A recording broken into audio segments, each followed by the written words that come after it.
القصة بتبدأ بالهاوية اللي بتهدد تمسح بلد نول من على الخريطة، والهاوية دي مش غابة عادية، دي بتتكون لما المانا تزيد في الجو زيادة عن اللزوم، فبتفتح رابط بين عالم البشر وعالم الشياطين اللي اسمه الفراغ. وكل ما الهاوية تعمق بتطلع منها مخلوقات أقوى وأخطر، والليلة دي وصلت للعمق 12، وده عمق كفاية يستدعي وحش مرعب اسمه السيد المظلم. وقتها جد نول براندون اللي كان في يوم من الأيام أقوى سيكر ومعروف بلقب أوفرد الأسطوري بيجهز نفسه للمعركة وهو ماسك سلاحه القديم، وبيكلم نفسه باستغراب انه راجع يقاتل بعد السنين الطويلة دي، وبيأمر نول يفضل مستخبي في الملجأ، وبيقول له ان المساعدة جاية في الطريق. بس نول كان عارف كويس ان مفيش حد جاي، وان جده ناوي يواجه الوحش لوحده. ونول بيفهم ان براندون ناوي يشيل الليلة كلها على كتافه، وبراندون بثقته الأسطورية المعتادة بيحذر نول انه ما يشكش فيه، وبيسأله هو ناسي مين واقف قدامه ولا ايه. اوفرد اللي اسمه كان مرعب لأي حد، وبيقسم انه هيحمي نول بروحه. وهو ماشي نول بينادي عليه، وبراندون وهو بيستعد للمعركة بيفكر في نول للحظة، وبيفتكر انه كان نفسه يقول له اخر نصيحة ان الراجل عمره ما يسمح لحد يبص له من فوق لتحت مهما واجه. ونول بيفضل مستخبي في الملجأ وقلبه بيدق بسرعة والرعب ماسكه، وفي الاخر ما بيستحملش وبيطلع يدور عليه، وبيلاقي جده واقع مصاب اصابات خطيرة. وبراندون بيتقبل مصيره وبيعترف ان حتى اوفرد ليه حدود، وبيقول لنول ان ده طريق السيكرز، طريق معناه ان الموت دايما ماشي جنبك. وبرغم جراحه بيسأله لسه ناوي يبقى سيكر وهو عارف المخاطر. نول بيكتم مشاعره بيرد بإصرار انه هيكمل في نفس الطريق، وبراندون بيبتسم بفخر بس بيقوله انه السيكر العادي مش كفاية، لازم يبقى الأقوى، وبيطلب منه يوعده انه يتخطاه هو نفسه. ونول بقلب تقيل بيقسم انه هيبقى أعظم سيكر، وبراندون بيضحك ضحكة هادية وبيقول انه بيحبه. وفي اللحظة دي روحه بتطلع، ونول بيصرخ من الوجع. بيعدي سنتين على الليلة السوداء دي، ونول بيكون وفى بوعده وبقى السيكر، وفريقه دلوقتي في معركة شرسة ضد سرب وحوش. ونول بعقله الحاد بيوزع أوامر دقيقة تخليهم يكسبوا، وبرغم انه من أضعف فئات الدعم اللي الناس بتسخر منها، إلا انه لابس اللقب ده بفخر. وبعد ما بيخلصوا الوحوش بيبدأوا يشرحوا جثثها، ونول بيوضح ان مصاصي الدماء الصغيرين ما عندهمش سحر، بس ملكتهم تقدر تولد اعداد مهولة بسرعة، وكل واحد فيهم قوته تكفي تمزق ثور نصين. وهم بيخططوا للحركة الجاية، واحد من مصاصين الدماء بيهجم على نول في اخر لحظة، والتانية بتلحقه وبتنقذه. الفريق بيناقش فكرة الهجوم المباشر على الملكة عشان يوقفوا التفريخ، بس نول بيرفض وبيفكرهم انهم فريق محدود القوة ولازم يقللوا الاعداد الاول عشان تكون فرصتهم احسن. وكلهم عارفين قد ايه نول عنصر اساسي، لان تقوياته هي اللي فارقة معاهم وبتديه حق القيادة. وبرغم انهم اقل من المهمة دي الا انهم صامدين بفضل توجيهاته. ونول بيقف لحظة وبيفكر في دوره كداعم، وان شغله يقوي زملائه عشان يقاتلوا، لانه شخصيا قوته القتالية محدودة ومعتمد عليهم بالكامل. وده سبب ان الناس دايما بتستهين بالداعمين وبتعتبرهم اضعف فئة. وفجأة ملكة مصاص الدماء بتظهر من الظل، وبتطلق غاز سام ينتشر في ثانية ويقلب المعركة فوضى. ولويد وولتر بيفهموا فورا ان لازم ينقذوا نول الاول، لان من غيره هما هينهاروا. وتانية بتجري تساعد بس بتتصاب بضربة من الملكة، ونول بيبقى عاجز. ولويد وولتر بيلاقوا نفسهم مش قادرين يصمدوا، وبيدركوا انه من غير دعمه الهزيمة مؤكدة. الفريق وهو على وشك الانهيار بيصرخ لنول يدي اوامره، وبيفكروا انه الداعم. الغضب بيولع جواه وبيرد عليهم بعصبية، وبيقول لهم ما يبصلوش باحتكار. وفي لحظة بيسحب سلاحه وبيقرر يوريهم يعني ايه داعم بجد، وبيفعل مهارة القائد اللي بترفع قدرات الفريق كله بمجرد إصدار الأوامر، وبيصرخ فيهم يتفادوا الهجوم الجاي. وبعدها بيستخدم صوت القتال اللي بيسرع تعافي طاقتهم وقدرتهم، وبيأمر تانية تعمل حاجز حوالين المحاربين استعدادا لإنهاء الوحش. بس الدنيا بتقلب فجأة لما وحوش أكتر بتظهر في ساحة القتال، والتانية بتبدأ تتلخبط وتتوتر. ساعتها نول بيستخدم مهارة الدعم النفسي بتاعته وبيهديها وبيثبت تفكيرها، وبعقل هادي بيحط عداد زمن على 74 ثانية، وبيعلن ان هو هيتكفل بالوحوش الصغيرة والباقي يركز على الجسد الرئيسي. ونول بيفضل يزعق بالأوامر وبيوجه كل حركة بدقة كأنها عملية جراحية، وبيطلب منهم يجهزوا أقوى هجوم عندهم. وبعد ما بينجح انه يعطل كل الوحوش الصغيرة بيسحب سلاحه السحري اللي هو السلاح الوحيد المضاد للوحوش اللي يقدر داعم زيه يستخدمه، ويضرب طلقة جليد تجمد الشياطين في مكانها. لكن واحد فيهم بيفلت وبيفضل معاه طلقة واحدة بس، والوقت المتبقي 43 ثانية. وبهدوء بيحسب ان الوحش هيوصل له بعد 23 ثانية، يعني معناه وقت كفاية يدي الأمر الأخير للفريق يضربوا الجسد الرئيسي، وبيوصل الأمر في آخر لحظة قبل ما الوحش يهجم عليه. وفي نفس اللحظة الفريق بيطلق هجومه وبينهوا المعركة بضربة قاضية. وتانية بتنصدم انهم نجحوا وبتفزع لما بتفتكر ان نول اتصاب، بس محدش كان يعرف ان القائد كان حاسبها من الأول. توقيته كان مثالي، تفادى الهجوم بالملي، وكان واثق ان الوحوش هتفقد قوتها اول ما الملكة تموت والمعركة تنتهي بالظبط زي ما هو متوقع، والمهمة تخلص في 74 ثانية بالحرف. والفريق بيضحك وبيهزر معاه وبيقولوا له انه لعبها على الحافة بزيادة. وعقل نول بيسرح في ذكرى مع جده لما كان طفل ومتضايق انه داعم وبيتمنى يبقى محارب زيه، بس جده كان دايما بيطمنه وبيقوله انه موهبته هتظهر في وقتها وانه هيساعده يبقى اقوى سيكر مهما كانت فئته. وبنرجع للحاضر ونول بيجدد وعده في سره انه هيتخطى جده الاسطوري حتى لو كان داعم، الدور اللي الكل شايفه اضعف دور. وبعدها بيبدأ يشرح ازاي عاصمة امبراطورية فيلمان عايشة على دمج السحر والتقنية اللي طالعين من ابحاث على الوحوش، وان المدينة معتمدة على السيكرز عشان يحموها من الهواء، وعشان كده الناس بتعاملهم كأبطال. وبعد كده وهم قاعدين بياكلوا مع بعض نول بيفتكر ازاي وهو عنده 15 سنة بدأ يدور على رفاق، لانه كان عارف انه كداعم ما ينفعش يقاتل لوحده. وولتر وهو مبسوط بالجايزة اللي قيمتها 5 مليون فيل بيقعد يتكلم عن تقدمهم، وتانيا ولويد بيناقشوا انهم يرفعوا سقف طموحهم. ونويل في هدوء بيفكر ان الفريق محتاج كشاف، بس دلوقتي مركز بس على انه يكتسب خبرة اكتر مع الفريق الحالي. والجو بيتغير لما وولتر وهو شارب شوية بيسأل نول لو كان متضايق من المكافأة، وبيهزر معاه وبيقوله انه مهتم بالفلوس زيادة عن اللزوم، وان السكر المفروض قلبه كبير ومش يجري ورا الطمع. وكلامه بيفكر نول بنصيحة قديمة من جده لما قاله ان السكر لازم يهتم بالفلوس مش طمع، لكن عشان يشتري احسن معدات ويعيش، وان وصفك بالجشع او الشر مش اهانة.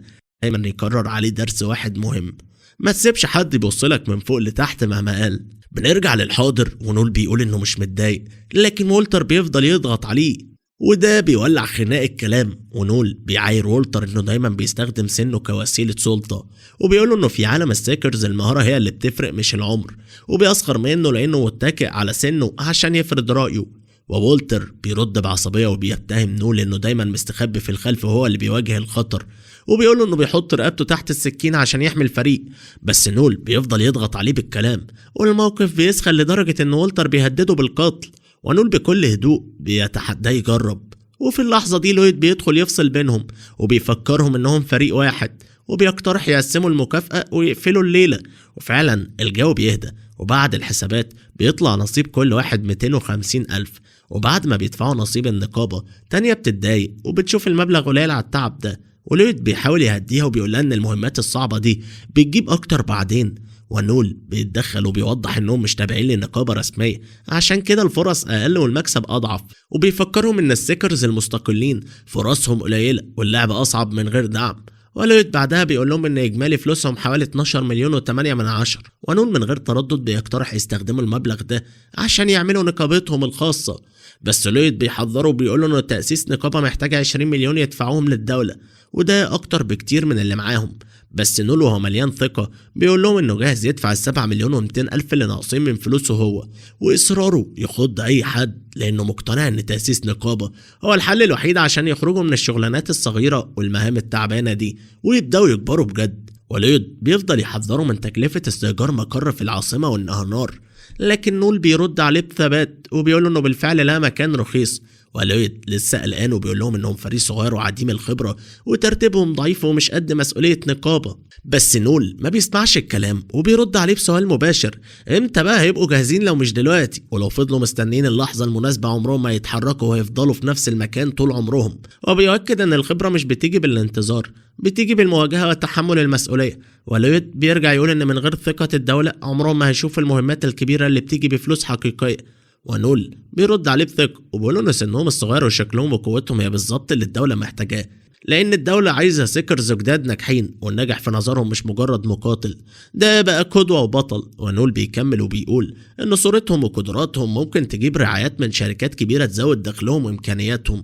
وولتر بيبقى مصدوم ومش مستوعب ان الشكل ممكن يفرق كده، لكن نول بيضحك وبيهزر معاه وبيقول له حتى هو بكل عيوبه شكله ينفع يلمع صورة النقاب. وولتر بيبدأ يقتنع واحدة واحدة وبيتعب من الشغلانات التعبانة وبيوافق على فكرة النقابة، وبيعترف ان الجاه والسمعة والفلوس حاجة مغرية، وبيهزر هزار سخيف عن جذب الستات بسبب المكانة الجديدة، وتانية بتذكره بعصبية. وبعد ما وولتر بيوافق نول بيبص للويد وبيستنى رأيه باعتباره القائد، وساعتها نول بيفجر مفاجأة وبيقول لو هما مش موافقين هو هيمشي وياخد نصيبه من الفلوس، والجو بيسكت فجأة. ونول بيفكرهم بحلمه انه يبقى اعظم ساكر ويتخطى جده الاسطوري اوفرد، ولويد بيحس قد ايه نول مصمم وبيفهم انه مش هيتراجع، وبعد تفكير شوية بيوافق وبيقول ان القرار ده كان لازم يواجهوه عاجلا او اجلا. والتانية بتستغرب قراره، لكن لويد بيهديها وبيقول ان الطريق ده كان واضح من البداية، وبيقترح يأجلوا الكلام لحد ما يفوقوا من التعب والشرب، وبيتفقوا يتقابلوا بعد يومين يحسموا كل حاجة. وهم ماشيين تانية بتقف كأنها عايزة تقول حاجة لنول، بس في الاخر بتكتفي بوداع هادي. والتاني يوم وولتر بيجري على نول وهو مرعوب وبيقول ان لويد والتانية خانوهم وهربوا، ونول اول ما بيقرأ الرسالة بيفهم كل حاجة، وبيطلع ان لويد كان خسر فلوسه من سنين في استثمارات فاشلة وغرقان ديون، فسرق فلوس الفريق وهرب قبل ما حد ياخد باله. نول بيضحك بسخرية لان لويد اللي كان دايما بيمثل الشرف والنبل عمل اوسخ حركة ممكنة، وبعدها بيدخل في الموضوع وبيسأل وولتر عارف امتى وفين، وولتر بيقول له انه راح اوضه لويد الصبح بدري عشان يبلغه بالخبر الحلو بس لقاه هربان.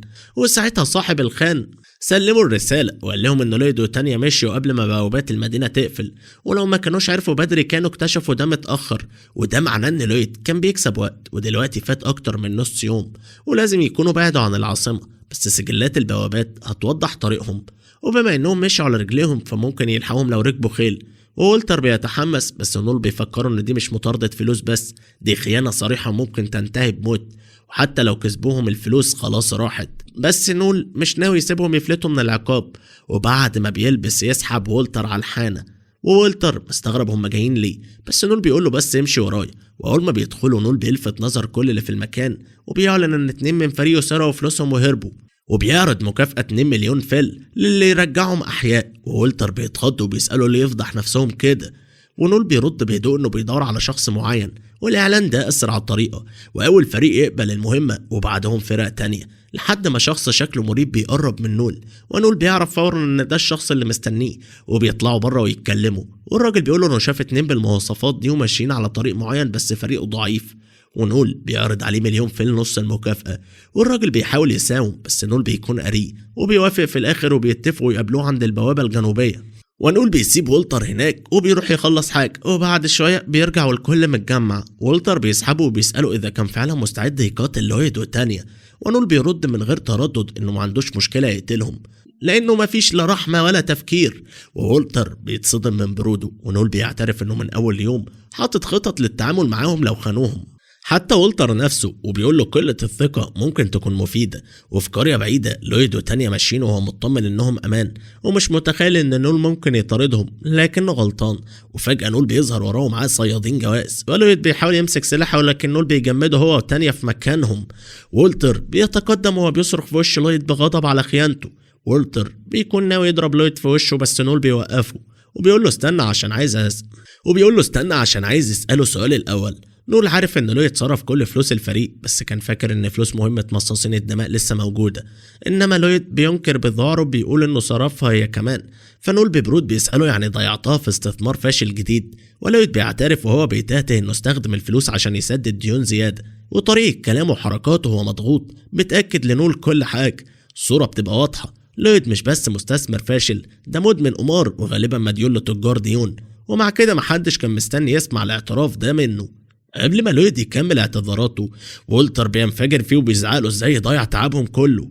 لويد ساعتها بيرمي قناع البراءة وبيزعق وبيقول ان الضحية وانه ما كانش عايز يقرب من الفلوس، بس الامور كان ممتع زيادة عن اللزوم، وكمان اللوم عليهم هم لانهم هم شايلوا مسؤولية القيادة. هنا نول بيفقد اعصابه خالص، ومن غير تردد بيركله في وشه وبيوقعه على الارض وبيفضل يدوس عليه جامد. غضبه بيزيد لان لويد هو اللي كان بيتوسل يبقى القائد عشان يحول الفلوس لادمانه. وبعد شوية لويد بيبقى غرقان دم وبيتوسل بالسماح، بس نول مش معترف بحاجة اسمها سماح ومستعد يدوس عليه 1000 مرة لو ده يريحه. تانية بتدخل تصرخ وبتترجاه يسيب لويد. نول بيقف لحظة بس عشان يعرض صفقة مريضة انه يسيب لويد لو هي خدت الضربة مكانه، وبيقول انه ما عندوش مشكلة يدوسها هي كمان، وبعدها بيستخدم قدرته وبيجبرها تعترف بالحقيقة. وتحت تأثير قدرته تانية بتقول كل حاجة من غير فلترة، وبتعترف انها كانت بتقامر بالفلوس مع لويد وانها مدمنة اكتر منه، وبتلوم انه كان بيخسر كتير، وبتقول لو كانت لعبت اكتر كان الوضع هيبقى احسن لانها اشطر منه. قدرة نول بتجبر الشخص يقول الحقيقة المطلقة مهما كانت بشعة، وبعدها تانية بتفوق وبتصرخ وتتهمه بالتحكم في عقلها، وبتقول ده قانون الامبراطورية. ونول بيوافقها ببرود وبيقول ده غير قانوني، لو لمصلحة شخصية بس بيفكرها انها مجرمة، واللي عمله استجواب قانوني. وبعد ما بيخلص من الخونة، الراجل اللي ساعده في القبض عليهم بيطلب فلوسه، ونول بيوافق بس بيقول له يستنى شوية. الراجل بيتعصب وبيمسك نول وبيتهمه انه بينصب عليه، بس نول بيهديه على الارض وبيقول له فلوسك جايه فالاحسن تسكت. الراجل بيطلع سكينة وبيهجم، ودي أسوأ غلطة لأنه نول بضربة دقيقة في صدره بيوقعه فاقد الوعي. ضربة اتعلمها من جده لما جربها عليه، ضربة بتوقف عضلة القلب مؤقتا، وجده علمها له لأنه كدعم ما يعرفش يقوي نفسه، فدي كانت سلاحه الهجومي. وفجأة عربة ضخمة بتوصل وبينزل منها فينا كيوا بارازيني، تاجر عبيد مشهور وغريب الأطوار وصديق نول. نول بيرحب بيه لأنه مفتاح خطته، ونواه واضحة إنه يبيع لويد وتاني عبيد عشان يعوض فلوسه. تانية بتصرخ برعب، ونول بيفكرها ان البديل انه يسلمها للشرطة، والسجن هنا معناه المناجم، والمناجم مصير أسوأ بكتير ونسبة النجاة فيها شبه معدومة، فالعبودية أرحم. ونول بيطلب تقييمهم. فينيكاوا بيعرض 6 مليون، ونول بيرفض. فينيكاوا بيعتذر وبيقول الوقت وحش بسبب قرار الكنيسة، ونول بيتفاجأ بتأثير الكنيسة بس بيقول له هياخد 11 مليون. فينيكاوا بيزعق وبيتهمه بالنصب، ونول بيرفع السعر واحدة واحدة لحد ما بيوصل 15 مليون، وبعدين بيعرض صفقة ذكية انه يقول للناس ان السعر كان 30 مليون، وبهذا يقدر يبيعهم بسعر اعلى. فينيكاوا بيعجب بده وبيعرض عليه منصب، ونول بيرفض وبيتم الاتفاق. فينيكاوا بيهدد رجاله انهم لو اتكلموا مصيرهم الموت، وبياخد لويد والتانية. تانية بتستعطف نول، وبعدين بتروح لوولتر عشان كان معجب بيها لكنه بيرفض، فبتنهال عليه بالشتايم، وولتر بيتصدم من حقيقتها. نول بيسلم المليون للراجل المريب وبيمشي، والراجل بيناديه شيطان، ونول بيبتسم وبيفتخر باللقب. وولتر بيقف محتار في حياته، ونول بيقوله الخيانة جزء من الشغلانة، وانه شاطر في القتال وعايزه يفضل معاه، بس وولتر بيقرر يمشي، ونول بيحترم قراره وبيودعه. نول بيكمل طريقه وبيشوف قشور حية، وبيفكر انها بتسيب جلدها عشان تقوى، وده اللي هو هيعمله، بيسيب الماضي ويعيد بناء نفسه من الاول ويخليها اقوى من اي وقت فات. المشهد بعد كده بينقل على بنت بتشوف اعلان تجنيد كان نول معلقه، وبتقول لنفسها اخيرا لقيته. وبعدها في قاعده جوه حنا بنشوف وولف وهو قاعد بيرغي على نول، وبيقول له مفيش امل خالص انه يلم حد عدل بالاعلان البايخ ده، ونول اصلا خلاص جاب اخره، وبيقول له يبطل يرخم عليه. بس وولف مش ساكت وبيفضل يكمل وبيقول ان اي حد كويس اصلا يا اما منضم العشيره يا اما داخل فريق تاني. ومول بهدوء المعتاد بيقول له تاني مشي من هنا، ده مش موضوعك. بس وولف كعادته لازق وبيحاول يعمل نفسه صاحبه، وبيقول له ما ينفعش واحد بتاع اوامر زيك يقاتل لوحده، الاحسن تيجي تنضم الفريق بدل التعب ده كله. ونول من غير ما يتلخبط بيشرح له ان فريق وولف المعروف باسم عضة البرق مكون من وولف نفسه المبارز التقيل، ومعاه القناصة الإلفية ليسيا، وكمان شوية عناصر شاطرة، والفريق ده أصلا متصنف كنجم صاعد حتى بين فرق التصنيف سي. وولف بيفضل يرغي اكتر وبيقوله ان نول هيكسب فلوس اكتر بكتير لو انضم لهم بدل ما يضيع وقته في تكوين فريق جديد. وهنا صبر نول بيبدا يخلص لدرجه ان اعضاء فريق وولف نفسهم يدخلوا ويقولوا له خلاص كفايه كده، واضح انك مضايقه. واليسيا بتيجي تزرع له كلمه تقيله وبتقول له انه مشكلته انه مفيش قبول عنده، وده السبب ان بتاعه الورد اللي حاول يكلمها رفضته. وش وولف بيقلب احمر من الاحراج عشان فضايحه اتكشفت، وقبل ما يلحق يرد نول بيفاجئه بعرض، بيقول له ماشي هننضم للفريق بس بشرط واحد. وولف بيفتكرها حاجة سهلة، بس نول بيفجر المفاجأة وبيقول له أنا أبقى القائد. وأعضاء الفريق بيتحمسوا وبيقولوا مفيش أذكى من وولف أصلا. وولف دمبراك بيوافق، بس بيصر إن بما إنه مؤسس الفريق مش هيتنازل عن القيادة. وفي اللحظة دي بالظبط البنت اللي شفناها في الأول بتظهر فجأة وراهم وبتفاجئ الكل، وولف بيتصدم ان بنت زي دي قدرت تعدي من ليستيا اللي المفروض احسن متتبعة عندهم، والبنت بتعرف نفسها وبتقول اسمها ألما وانها جايه عشان شافت اعلان نول، وبيقعدوا يتكلموا ونول بطبيعته المباشرة بيسألها اول سؤال عن سنها وبيقول ان العيال الصغيرة ما ينفعش تبقى منقبين، وألما بترد بهدوء وبتقول عندها 21 سنة وده بيخليها اكبر من نول ب5 سنين، وفريق وولف بيبدأ يسألها اسئلة عشوائية وهي بترد على كل سؤال بكل هدوء ومن غير ما تغير ملامح وشها، وبعدها نول بيسألها عن فئتها وتصنيفها فبترد عادي جدا وبتقول انها كاشفة وتصنيفها سي، ونول بيفكر بينه وبين نفسه ان ده مش وحش خالص لان الكاشفين ورمات السهام المهرة كنز حقيقي جوه الهاويات، وبعدها بيسألها آخر سؤال عن سبب رغبتها انها تبقى منقبة، وألما بتفاجئه وبتقول انها مش مهتمة بالموضوع اصلا وهي جاية عشانه هو شخصيا حفيد اوفر ديث، ونول بيتلخبط وبيتفاجئ وبيسأل نفسه ازاي تعرف موضوع جده، وألما بتكتشف ان جدها زمان قاتل جده وفي المعركة دي جدها خسر ايده اليمين، ونول بيفكر فورا انها جاية تنتقم لكنها بتهز كتافها وبتقول ان الانتقام مضيعة وقت ملهاش اي لازمة وهي بس حابة تشوف حفيد اوفر ديث طلع منقب عامل ازاي، ونول هو لسه بيستوعب بيقول لها ان جده مات وبيعتذر على اللي حصل، فبترد وبتقول ان جدها هو كمان مات الشهر اللي فات ومفيش داعي لاي اعتذار، وساعتها نول بدافع الفضول بيسألها عن اسم جدها، وألما بترمي القنبلة وبتقول اسمه ألارو جوديشي، والحانة كلها بتسكت فجأة والاسم بيعمل صدمة لأن ألارو جوديشي هو مؤسس جمعية القتلة الشهيرة اللي بتقتل أي حد مقابل ثمن. واحد من المنقبين اسمه لوجان بيتعصب وبيفتكرها بتهبط، وولف بيحاول يهديه وبيقول له مالكش دعوة، بس لوجان بيرفض وبيسيب الموضوع وبيقول ان للحانات قانون غير مكتوب ان اللي يدخلها لازم يكون منقب له سمعة، وألما بكل هدوء بتقول انها ما كانتش تعرف، فبيغتنم الفرصة وبيسخر منها وبيقول انها مبتدئة، وبيشرح لها ان العرف بيقول ان اي حد يكسر القاعدة دي بيتضرب، وقبل ما يكمل ألما بتقاطعه وبتبص لنول وبتسأله هو ايه اللي بيحدد قيمة المنقب، ونول بيشرح ان الفئة والتصنيف مجرد بداية لكن في الاخر القوة هي الفيصل، وألما بتستنتج فورا ان كل اللي عليها تعمله انها تدعك الغوريلا دي في الارض، وده بيخلي لوجان يولع اكتر، بس الثواني ألما بتسقطه بضربة ايده ركلة بتخلي الحانة كلها مذهولة، ونول بينبهر بقوتها وبيشغلها في الحال، وبعد ما الجو بيهدى بطن ألما بتصوت بصوت عالي وهي بكل بساطة بتقول انها جعانة، والمشهد بينتقل وهي بتاكل فطيرة مقلية مع نول وبتفكر قد ايه طعمها حلو، ونول بيقول لها ان ده اكل عادي، وبعدين بيفهم انها اتربت في الجبال فطبيعي تشوفه حاجة عظيمة، وساعتها بيستوعب انها فعلا حفيدة ألارو، وألما بتلاحظ نظراته وبتسأله هو ما كانش مصدقها لحد دلوقتي، ونول بيعترف ان الشك كان طبيعي عشان ظهرت فجأة وقالت حاجة تقيلة زي دي، لكنها بتقول انها صدقته من اول ما شافته لان عينيه بتقول انه شخص مستعد يعمل اي حاجة عشان يكسب، وبتفتكر تحذير جدها اللي قال لها عمرها ما تواجه اوفر ديث لان تصرفاته غير متوقعة ومحدش يقدر عليه مواجهة مباشرة، ونول بيسألها بفضول إذا كانت بتتدرب كقاتلة في الجبال، وهي بتؤكد وبتقول إنها أصلا استوفت الشروط بس ما خدتش تصنيف رسمي، ونول بيسألها ليه ما انضمتش للجمعية، فبتشرح إنها دخلت اختبار وخلوها تقاتل قاتل ضعيف وهزمته بسهولة وكانت هتقتله حسب القواعد القديمة، لكن الحكم وقفها، ولما سألت عن هويته طلع هو سايمون جريجوري قائد الجمعية الحالية، وساعتها عرفت إن القواعد اتغيرت وإنهم بطلوا يقتلوا عشوائي، وسايمون قال لها بصراحة إنها ما تنفعش معاهم وطردها، وألما بتضيف إنهم ما بقوش محتاجين قتلة بالطريقة القديمة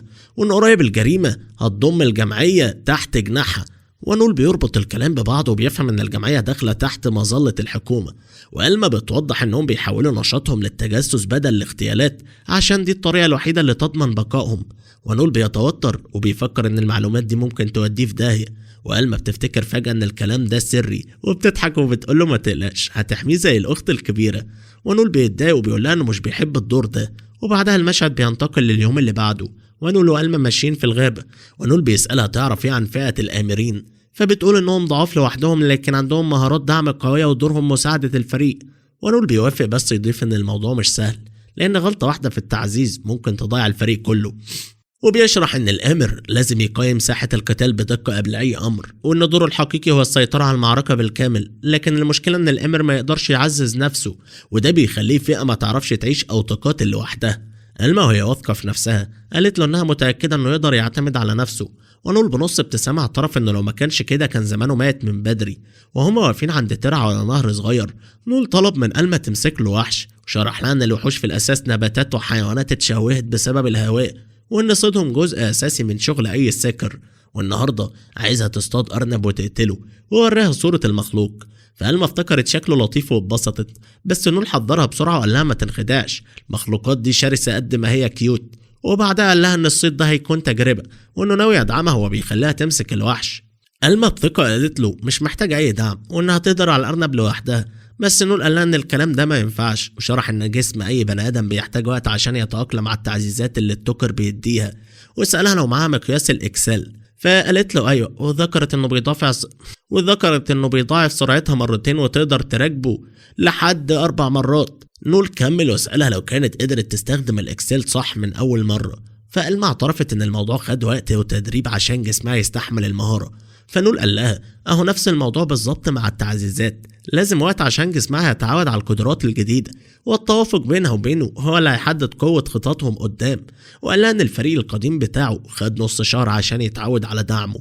ساعتها ألما فهمت قصده. بعد كده نول سألها في كام أرنب قاتل قريب منهم، ومن غير ما تتردد قالت له في 13 واحد في نطاق 200 متر. نول بدأ الاختبار وفعل لها صوت المعركة والتكتيك، وقال لها طول ما هي ماشية على أوامره قدراتها هتتعزز. ألما حست بطاقة غريبة بتجري في جسمها. فنول قال لها تشغل الإكسل على الآخر، وقال لها دلوقتي تقدري تزودي سرعتك 6 أضعاف. وبعدها قال لها التحدي إنها تمسك أرنب قاتل واحد في أقل من 10 ثواني.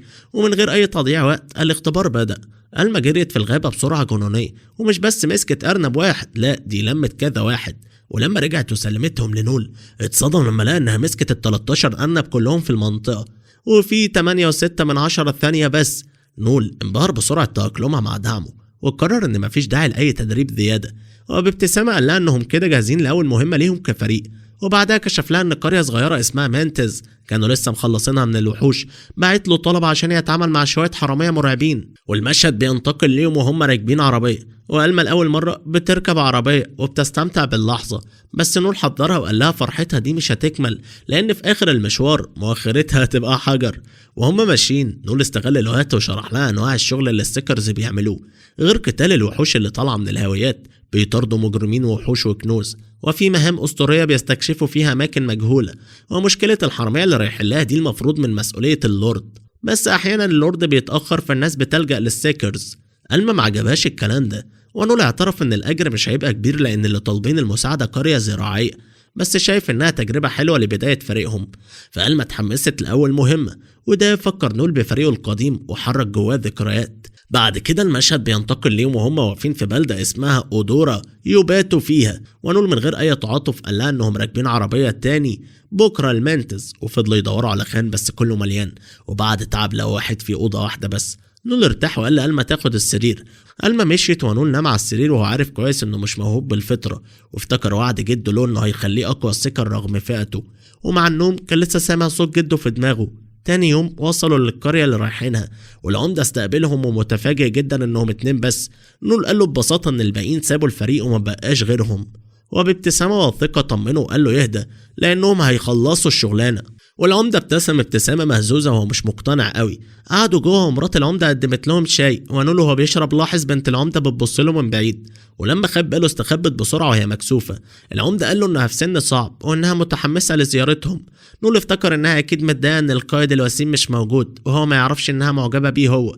بعد كده نول سأل عن عدد الحرامية وقال حوالي 20. هو العمدة أكد وقال انهم هاجموا قرية قريبة وسابوا قتلى وخطفوا ستات. نول طلب مكان مخبأهم وقال له فسحة صخرية في غابة الشرق. نول قال ان ده كفاية وفتح موضوع الفلوس، وقال بوش جامد عايزين 200,000 مقدم و300,000 بعد ما المهمة تخلص. والعمدة وافق فورا وسلم الفلوس من غير فصال. نول اتأكد من المبلغ واستغرب انه ما فصلش رغم ان جمع المبلغ اكيد كان صعب عليهم. وقبل ما يمشي طمنه ووعده يرجع بعد ما يخلصوا.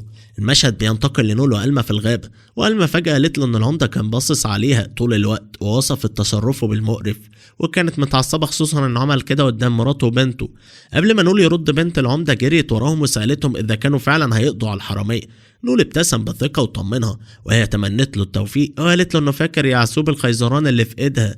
نول افتكر وقال لها ايوه هو اللي علمها تعمله. البنت فرحت وقالت له انه يعذبها بتطير اعلى من كل العيال، بس ده بالذات هو اللي اداهولها، وفضلت محتفظة بيه كأغلى حاجة عندها.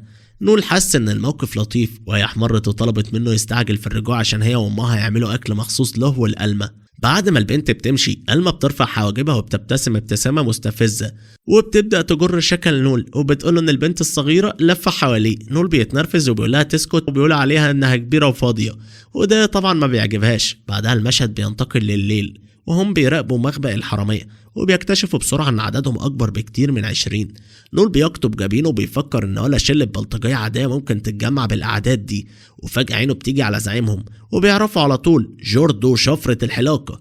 ألما ما تعرفوش، فنول بيشرح لها ان على راسه جايزة 2 مليون وانه مستغرب ازاي لسه عايش. وبعدها بيبص لألما وبيقول لها ان جوردو ده حرامي من رتبة بي وفاته استطلاع، وبيسألها بقى لا تقدر عليه ولا لا. ألما بثقة بتقول له ايوه بس لو واحد. نول بيفهم وبيقول لها تسيب الباقي عليه، لكنها بتستغرب وبتفكر انهم لو قربوا اكتر العدو هيشوفه هو، لانها تقدر تخفي نفسها بمهارتها وهو لا. نول بيبتسم وبيقول لها انه محضر خطة وبيشرحها بسرعة. ألما بتتسلل جوه المعسكر بمهارة التخفي، ونول بيستخدم رابط التواصل وبيكلمها، ولما بتقوله انها في مكانها من غير تضييع وقت نول بيطلق عواء بيشل كل الحرامية ما عدا الزعيم، وعلى طول بيؤمر ألما تخلص على جوردو. ألما بسرعة إكسل خماسية بتغرد السلاح في ظهره ضربة واحدة قاتلة وتأثير العواء بيختفي، فنول بيقول لها تشغل الباقيين لحد ما يوصل. وألما بسعادة غريبة بتبدأ تقطع فيهم واحد ورا التاني بابتسامة مرعبة، ونول بيلاحظ انها بدأت تستمتع بالدم زيادة عن اللزوم وبيحس ان ممكن تطلع له مشكلة قدام. لما بيوصل اخيرا بيحضرها وبيرمي قنبلة وميض تعمل عدو، وهم تايهين نول بيضربهم بطلقات نار بتحرقهم وهم مش قادرين يتحركوا. بعدها المشهد بيرجع لبيت العمدة، والعمدة باصص على الكيس اللي في ايد نول بتوتر وبيسأله ايه اللي حصل للحرامية. نول بكل برود بيطلع راس زعيمهم المقطوعة وبيطلب باقي الفلوس. العمدة بيرتاح بس بيفضل متلخبط وبيدعوهم يتعشوا قبل ما يمشوا. وهم بياكلوا العمدة بيقول ان بنته اتقيمت كمبارزة سيوف، والبنت بتعترف بخجل انها نفسها تبقى سكر زي نول بس مش متأكدة تقدر ولا لا. نول بيقول لها اي حد يقدر وبيشرح لها انها تسجل في الحكومة وبعدين تدخل مدرسة التدريب في العاصمة. المدرسة ببلاش بس المعيشة عليها، وبينصحها تبدأ توفر من دلوقتي، وبيقترح كمان تشتغل كمساندة يعني بتقضي مشاوير للسيكرز. الطريق ده مش مشهور بس هتشوف بعينها المحترفين بيشتغلوا ازاي. البنت بتتحمس وبتسأله لو ينفع تنضم لفريقه لما تقوى. نول بيوعدها لو بقت قوية فعلا ولو هو لسه السكر اللي هي معجبة بيه ساعتها يقبلها. البنت بتفرح قوي وبتكاد تنور. العمدة بيرتعش وبيقول عليه ديون. نول ما بيهموش وبيقرب من العين التانية. في اللحظة دي البنت بتجري جوه والعمدة بيصرخ وبيقول انه مستلف من عيلة جنبينه ولو ما دفعش هيموتوه. نول بيقول له مش فارق معاه وبيستعد يكمل التعذيب. البنت بترجع بكل الفلوس اللي في البيت 820,000 وبتترجى نول يسيب ابوها. العمدة بيحذرها ان العصابة هتقتلهم لكنها بتتجاهله وبتسلم الفلوس. نول بياخدها وبيمشي من غير ما يبص وراه، والبنت بتصرخ وراه بقلب مكسور وبتقول انها بقت تكره السيكرز. في الغابة ألما بتبص لنول وبتسأله هو كويس ولا لا، بيقول لها عادي، لكنها بتضغط وبتسأله إذا كان فعلا تمام بعد ما كسر قلب بنت كانت معجبة بيه، وبتقول له أكيد وجعه. نول بيرد إنه مش بيخاف يخيب أمل حد. ألما بتهزر وبتقول له يقدر يعتمد على أخته الكبيرة وقت الشدة، وهو بيبان عليه الرفض. بعدها بيشوفوا مركبة طايرة في السماء. نول بيتعرف عليها وبيقول إنها العشيرة عنزة العشة، ودي من رتب ال3 نجوم. ألما بتسأله يعني ايه رتبة، فبيشرح لها انها عشيرة معترف بيها رسميا من الامبراطورية، وعددهم 7 عشاير بس مش كلهم نفس المستوى، ترتيبهم حسب قوتهم وانجازاتهم. في الاخر في 4 رتبة 3 نجوم وفوهم 2 رتبة نجمتين، وعلى القمة في رتبة نجمة واحدة من مميزات كونك من الرتب انك تقدر تمتلك سفينة هوائية. وألما فاكرة ان السفينة دي لازم تبقى مليانة ناس اقوياء جدا. نولان بيضيف انهم مش بس اقوياء، دول الافضل من ناحية الفلوس والخبرة والشجاعة. وبعدين وهو بيذكر خطته انه يدخل ضمن الرتب دي خلال سنة. الهدف ده يفكر ألما بالوقت اللي هي اخدت فيه امتحان جمعية القتلة. بعد الامتحان كانت سألت القائد اذا نجحت، فقال لها من ناحية القتال انا نجحتي، بس ألما كانت محتارة كان ايه كمان المطلوب. فالقائد قال لها كل اللي محتاجاه تجاوب على سؤال بسيط واسألها اذا هي اللي قتلت ألور رئيس الجماعة السابق. من غير تردد اعترفت وشرحت ان حتى اللي بيعتبروا الناس زعيم القتلة كان هدف سهل لما سيليتي ضربه. بعدين سألها ليه عملت كده، وألما ببساطة سألت اذا الكلام ده مهم اصلا. القائد هز كتافه وقال ده فضول بس، لكنه اكتشف حاجة. ألما مش حفيدة ألور زي ما الكل فاكر، هي بنته، وأكدت إنها واحدة من أولاد كتير اتولدوا من ستات ألور اختطفهم من قرى مختلفة، فافتكرت إنها كانت مجبرة تقاتل أطفال في سنها وهي صغيرة، وشرحت إن ألور كان مهووس إنه يعمل نسخة متساوية منه. كان عايز يتولد من جديد بس أقوى، فقرر يصنع نسخة لا تقهر بعد ما خسر من أوفرد. كل اخواتها اتضحوا في المهمة دي، وهي النجاة الوحيدة، أعظم نجاح ليه. سايمون قال لها بصراحة إنها مش مناسبة تكون جزء من الجمعية، فاستغربت وسألت ليه. قال لها رغم إنها قوية مش مناسبة للجمعية الجديدة، هم على وشك يتحولوا لوكالة حكومية. القتل هيستمر بس مش الهدف الرئيسي، القتل هيبقى وسيلة مش غاية. وأضاف إن التغيير ده ضروري لضمان مستقبلهم. وبعدين اتنكر في هيئة الحارس، راح لمكان الحراسة وسأل باقي الحراس عن السجين. الحارس أكد إن السجين هناك، وأضاف إنه هادي جدا ومش مزعج حد. السجين ده القاتل الشهير اللي كل المدينة كانت خايفة منه، واسمه هوغو كابيليا المعروف بالمتحكم. وفي نفس الوقت بنشوف نول بيجري شايل وزن كبير بدر الصبح، بيشرح ان ده روتينه اليومي، بيجري جولتين حوالين اسوار القلعة زي الساعة، عمره ما بيغيب، بيسترجع التدريب القاسي اللي جده عمله من يوم ما نول اعلن انه هيبقى باحث. من اليوم ده جده الطيب اختفى وظهر بداله مدرس صارم. نول عاش تدريب قاسي يوم ورا يوم. بما انه الباحث يقدر يعزز نفسه بالسحر، كل اللي يقدر يعتمده جسمه. حط قلبه وروحه في التدريب وما يرجعش ورا لحد النهاية. بعدين بنشوفه في الحمام بيتذكر كلام ألما عن جسمه المرتب كويس. بالرغم من كل ده قليل فايدة، لأنه فئة المتحدث مش المقاتل الأمامي. بعد ما خرج من الحمام ألما جت تزوره، لاحظت أوضته وقالت بدهاء إنها توقعت إنه هيبقى عنده أوضة حلوة. سألها عن أوضتها وهي اتأقلمت، قالت مش حلوة بس مقبولة. نول لاحظ إنها جاية بدري وذكرها إنهم اتفقوا على وقت تاني. بعدين بنشوفهم ماشيين في المدينة وألما لسه زعلانة، مستغربة إزاي نول يضرب بنت بالرأس، لكن رد بكل بساطة إنه كان له الحق لأنها حاولت تهاجمه. ألما ضحكت وغزلته تاني وقالت إنه غلط إنه لطيف قوي. وهما ماشيين شافت اتنين ماسكين إيد بعض، مسكت ايد نول على طول وقالت انهم في موعد، وسألت بمرح رايحينه فين النهارده. اول حاجه راحوا نادي المثمنين. نول شرح لها المكان اللي فيه التقييم والترقية، واضاف ان فئه المثمنين فريده للنجوم وما ينفعش يترقوا. الجنوم غريبين تقريبا، موجودين عشان يدرسوا الفئات، وهم شافوا جنوم بيساعد باحث يترقى.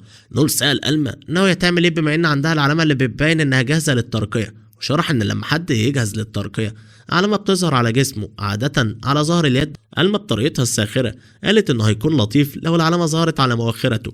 نول بتتقوى وبتطلب منها تبطل، وسألها اذا ناوية تبقى قاتلة. هي هزت كتافها وقالت مش متأكدة، وبعدين رجعت السؤال له. سألها هو رأيك ايه؟ نول اعترف انه مش عارف، واضاف ان القتل ممكن يكون مفيد لكن لازم يتجنبوا تداخل المهارات لما يجيبوا ناس جديده. ألما استغربت موضوع تجنيد الناس، ونول وضح لهم انهم مش هيقدروا يواجهوا الهوية لوحدهم، فبيقول انه ناوي يجيب على الاقل شخص كمان، وسألها تمهل شويه قبل ما تترقى ويومها هيستكشف خياراتها. بعد ما خلصوا من النادي ألما كانت قاعده تاكل الفطير وقالت رايحين فين دلوقتي؟ نول رد عليهم انهم راحوا عند الحداد اللي هو بيروح له، وذكرها انهم لازم يحافظوا على اسلحتهم. وصلوا للحداد، بعدين راحوا المكتبه كتب المهارات. نول شرح لها المكان اللي متخصص في كتب المهارات، وطلب من صاحب المحل ينصحهم بمهارات كويسه لفئه الاستكشاف. هي بدأت في الشغل على طول، ولما خلصوا نول استدار. ألما وقفت وقالت له مش هتتصفح شويه. نول ذكرها كتب المهارات مصنفة على حسب الفئة، وهو محتاج يروح لمكتبة تانية عشان مهاراته. اتفقوا يقابلوا بعض بعدين، ولما خرج قال لها تحذير ميزانيتها 1,000,000، وقال لها ما تصرفيش كل الفلوس. وافقت، لكن لما اتقابلوا تاني ألما كانت شايلة دب ضخم جدا. نول مش مصدق ان ألما صرفت الفلوس كده بالرغم انه حذرها، لكنها بسرعة دفعت عن نفسها وورت له المهارة اللي اشتريتها، وشرحت انها مهارة بتقطع دفاع الهدف نصين وكلفتها 800,000. فالفلوس اللي فاضلة 200,000 صرفتهم على الدب الكبير اللي شكله شبه تيد. بعدين سألت نول إذا هو ما اشتراش حاجة لنفسه، قال لها الكتاب اللي كان عايز يشتريه خارج ميزانيته، وشرح إنه كان حاطط عينه على مهارة تطهير الأرواح سعرها كان 30 مليون. فجأة نول شاف حد ماشي ومن غير مقدمات قال لألما إنه هيجي على طول لأنه عنده شغل. ألما ما كانتش فرحانة بس سابته يمشي. بعدين بنشوف نول في منطقة مشبوهة من المدينة بيقابل واحد اسمه لوكي. نول سأل ليه لازم يقابلوا بعض هنا، وهو شايف انهم كان ممكن يتكلموا في اي حتة. لوكي قال له انه ماشي على حبل رفيع ومش عايز حد يشوفه. بعدين سلم نول جواب فيه معلومات عن سجين معين نول كان عايز يعرف عنه. نول وهو بيقرأ المعلومات، لوكي رفع حواجبه وسأل اذا نول جد فعلا انه يجن القاتل. رجع المدينة كلها خايفة عليه. نول مقتنع انه هو اتفبرك عليه وعايز يحقق ويثبت براءته. لوكي هز راسه وابتسم. اولا نول بعرف اكو كعبيد، ودلوقتي هو بيحاول ينقذ ثجين حكم عليه بالإعدام عشان يجيبه معاه في الفريق. فتعجب وقال يمكن نول فقد شوية عقل، لكن نول خد الكلام كاضطراء وشكر لوكي على المعلومات وقال انه متوقع اقل حاجة من الافضل مخبر في العاصمة. لوكي ابتسم وقال المديح مش هيجيب لك حاجة، وهو بيتحول لشخصيات مختلفة كأن الموضوع عادي. بعدين شرح بكل برودة انه مقلد، فئة بتقدر تنسخ مظهر اي حد، وكمان بيتباهى انه يقدر يدخل اي مكان بسهولة. نول قال حتى ان المثمنين مش قادرين يفهموا قدرات المقلدين بالكامل. نول مش متأكد حتى اذا الوجه اللي قدامه فعلا لوكي، وبعدين سلم المبلغ مقابل التحقيق. قبل ما يمشي لوكي ادى نول معلومات اضافية لانه زبون دايم، وقالوا ان في مخدر جديد منتشر بسرعة تأثيره عالي جدا، لكن الجانب السلبي بيخلي الناس يتجنوا ويعتدوا على بعض. نول فكر ان بس حد مجنون جدا ممكن يروج مخدر زي ده، خصوصا ان عيلة لوسيانوس هتتدخل بقوة. لكن لوكي قال ان اللي بيوزع المخدر فعلا فرع من عيلة لوسيانوس. نول فكر ان المنظمة دي ملك العيلة جامبينو دلوقتي تحت سيطرة ألبرت جامبينو، ولوكي ما تأخرش وقال عنه مجنون تماما. في الوقت ده بنروح لألما اللي زعلانة جدا لان نول لسه ما جاش، قاعدة بتاكل بغضب وفاكرة ان نول مش فاهم الستات خالص. ليشيا لاحظت انزعاج ألما، وبنروح تاني لنول اللي ماشي في الأحياء الفقيرة وهو فاكر إن الزعيم القديم لعيلة جامبينو مات ودلوقتي ابنه ماسك الحكم. بيبص حوالين الفوضى اللي بيتسبب فيها العيلة دلوقتي. نول حاسس بالاشمئزاز، الزعيم القديم كان راجل كويس، حتى فينوسيو كان بيحترمه وما كانش هيخلي المخدر الخطر ده يملى الشوارع. وهو ماشي شاف متسول شكله غريب افترض انه مهاجر. نول حاسس بالأسف عليه، فكر ان الروح البسيطة دي هتموت بعيد عن بيتها، فراح حط عملة وهو ماشي. لكن المتسول واضح انه مش عايز صدقة، حاول يرجع العملة. فكر ان نول وقعها بالغلط، وفي لحظة محرجة المتسول حذر نول ان المكان مش امن لولد شبهه. نول وهو متضايق رد وقال انه راجل مش ولد، والمتسول اتعلم بالاعتذار.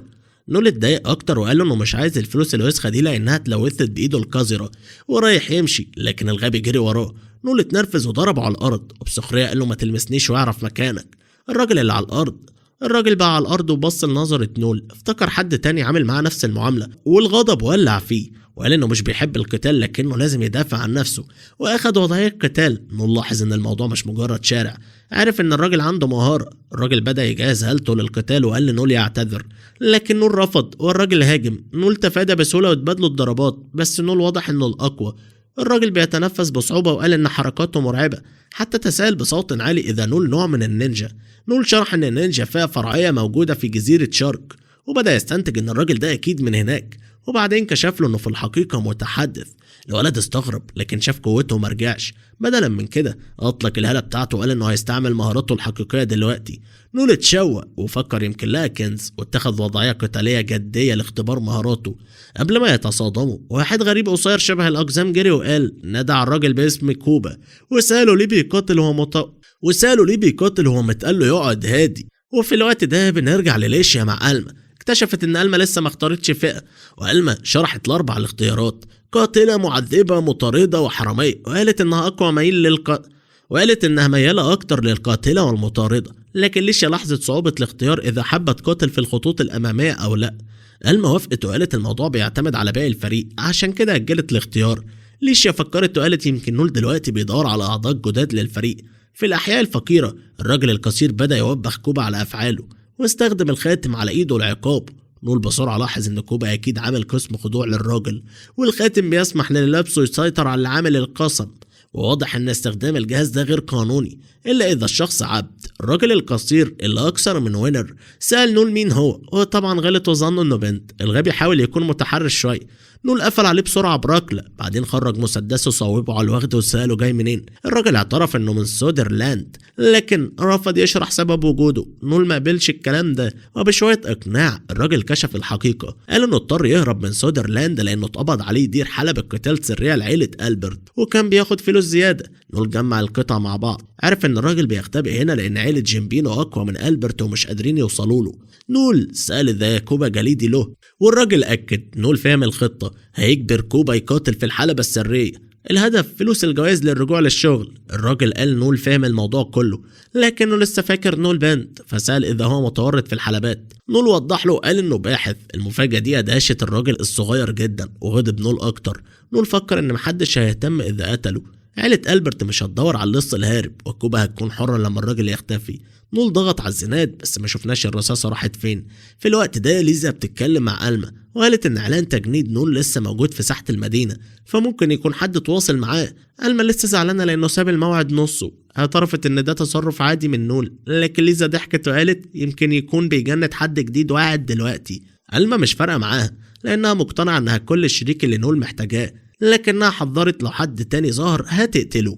بعد كده بنشوف نول قاصد انه يفشل في اصابة هدفه وهو بيطلق النار وبيضحك، وقال للراجل القصير ميجل يروح بسرعة واداله 10 ثواني بداية للهرب. ميجل صح خادمه على طول وهما بيستعدوا يجروا. نول فكر لنفسه ان حد زي كوجا مش محتاج يتنقذ لانه قوي كفايه انه يطلع من السجن لوحده، وبعدين هو بيتفرج عليهم وهما بيهربوا تمتم انه مش محتاج كلب جائع يمشي وراه في الفريق بتاعه، هو محتاج ذئب شرس حقيقي. بعدين نول رجع يقابل ألما لكن اتفاجئ ان ليزا موجوده كمان. رفع حاجبه وسأل ليه هنا، هي بس شكرت نول على الاكل، لكن نول رد وقال انه عمره ما قال انه هيدفع. ليشيا بصيت له نظره وقالت مش هيعتذر كمان عن انه ساب الموعد. ألما واضحه عليها الانزعاج وقالت انها كانت هتاكل لوحدها لو ليشيا ما جاتش. نول حس باحباطها ووافق يدفع الحساب ليهم الاتنين وهم قاعدين يشربوا القهوه. ليشيا سالت عادي اذا نول كان بيجند اعضاء لفريقه. ده فكر نول بكوبا لكنه هز كتافه وقال لا، كان خارج على حاجه تانية. بعدين اتجه لليزا وسالها اذا سمعت عن مخدر خطير منتشر الفتره الاخيره.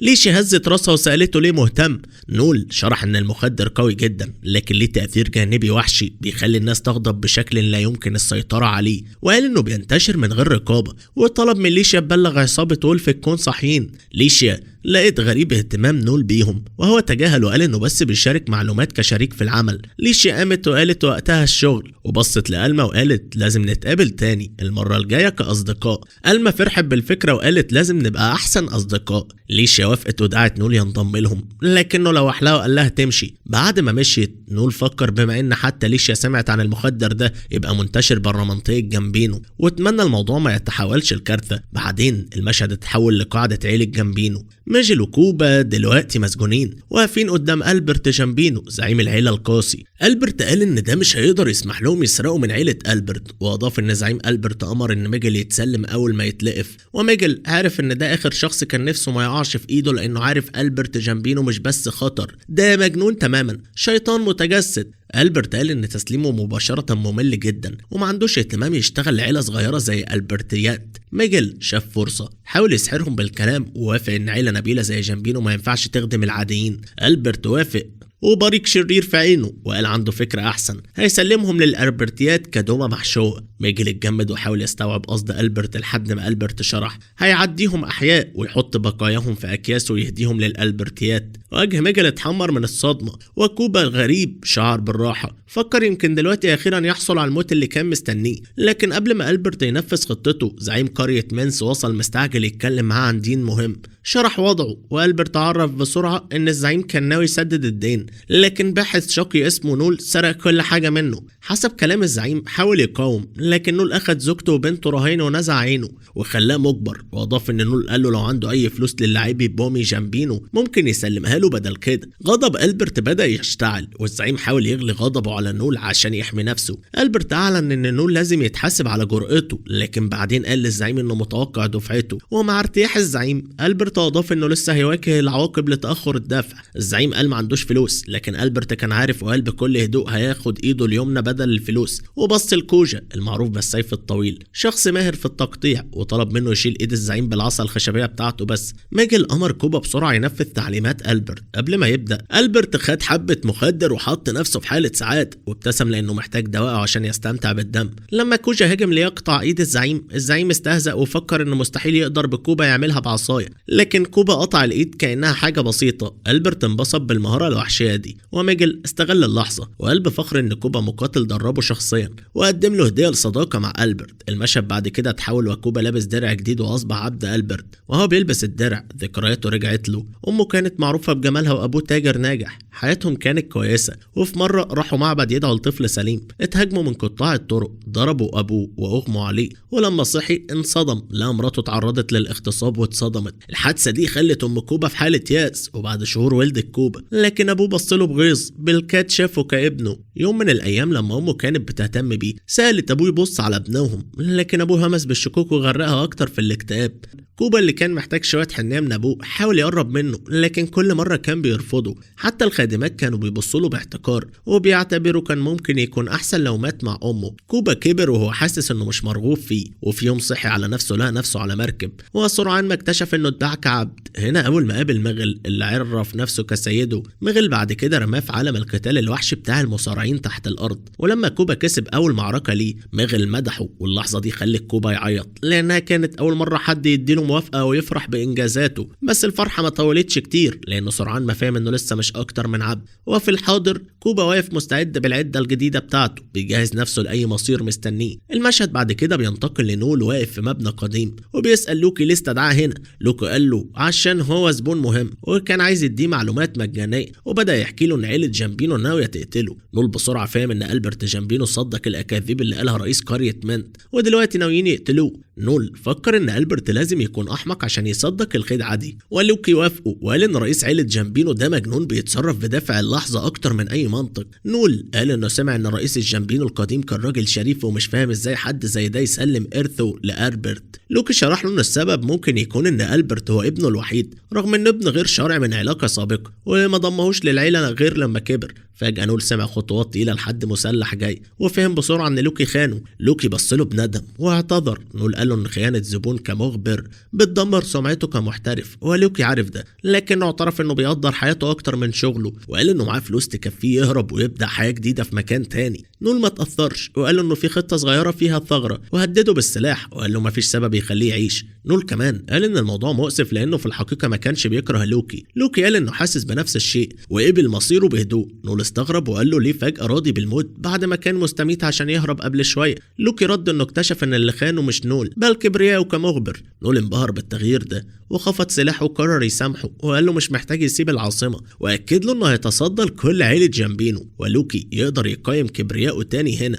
لوكي كان مبسوط ودموعه نازلة وهو مطمن بالكلام، ونول قال له يروح. لوكي راح، ولما فضل نول لوحده شرب جرعة معركة بتزود قوته القتالية ل10 دقايق، بس الآثار الجانبية بعد كده كانت صعبة. في اللحظة دي وصل القاتل، ونول اتفاجئ إنه كوبا. نول لاحظ إن كوبا اتقدم في العالم، وكوبا رد بحدة إن ده مش شغله. نول اكتفى وقال يبتدوا، وهو بيقول على الأقل المرة دي مش هيتقاطع معاهم حد. كوبا قال إنه مش عايز يقاتل نول، وافتكر إنه لسه مدين له بعملة في الضيق. نول ابتسم وسأل يعني هيسيبك تروح؟ كوبا هز راسه وقال لا، ما يقدرش يعصي سيده. كوبا عرف لنول انه بيحاول يكون عادل ويشارك مهاراته، ونول رد عليه انه مش محتاج شفقة، واعلن انه مهارته تكلفه ولا نقطة من طاقته السحرية. اطلق شوية رصاص وكوبا تفادى بسهولة ورد، واضطر نول يتجنب. نول غير تكتيكه واطلق نار ملتهبة، وافترض ان كوبا نوعه جسدي ومش عنده مقاومة للنار، لكن كوبا قطع النار بالسيف وخلى نول مذهول، وفهم انه قطع الهواء نفسه عمل فراغ منع النار من الاحتراق. اتصدموا بضربات سريعة، ونول حاول يضرب منطقة منخفضة، لكن كوبا تفادى وبصله وقال له ما يحاربش بالقذارة. نول انفعل وقال في معركة حياة أو موت مفيش قواعد.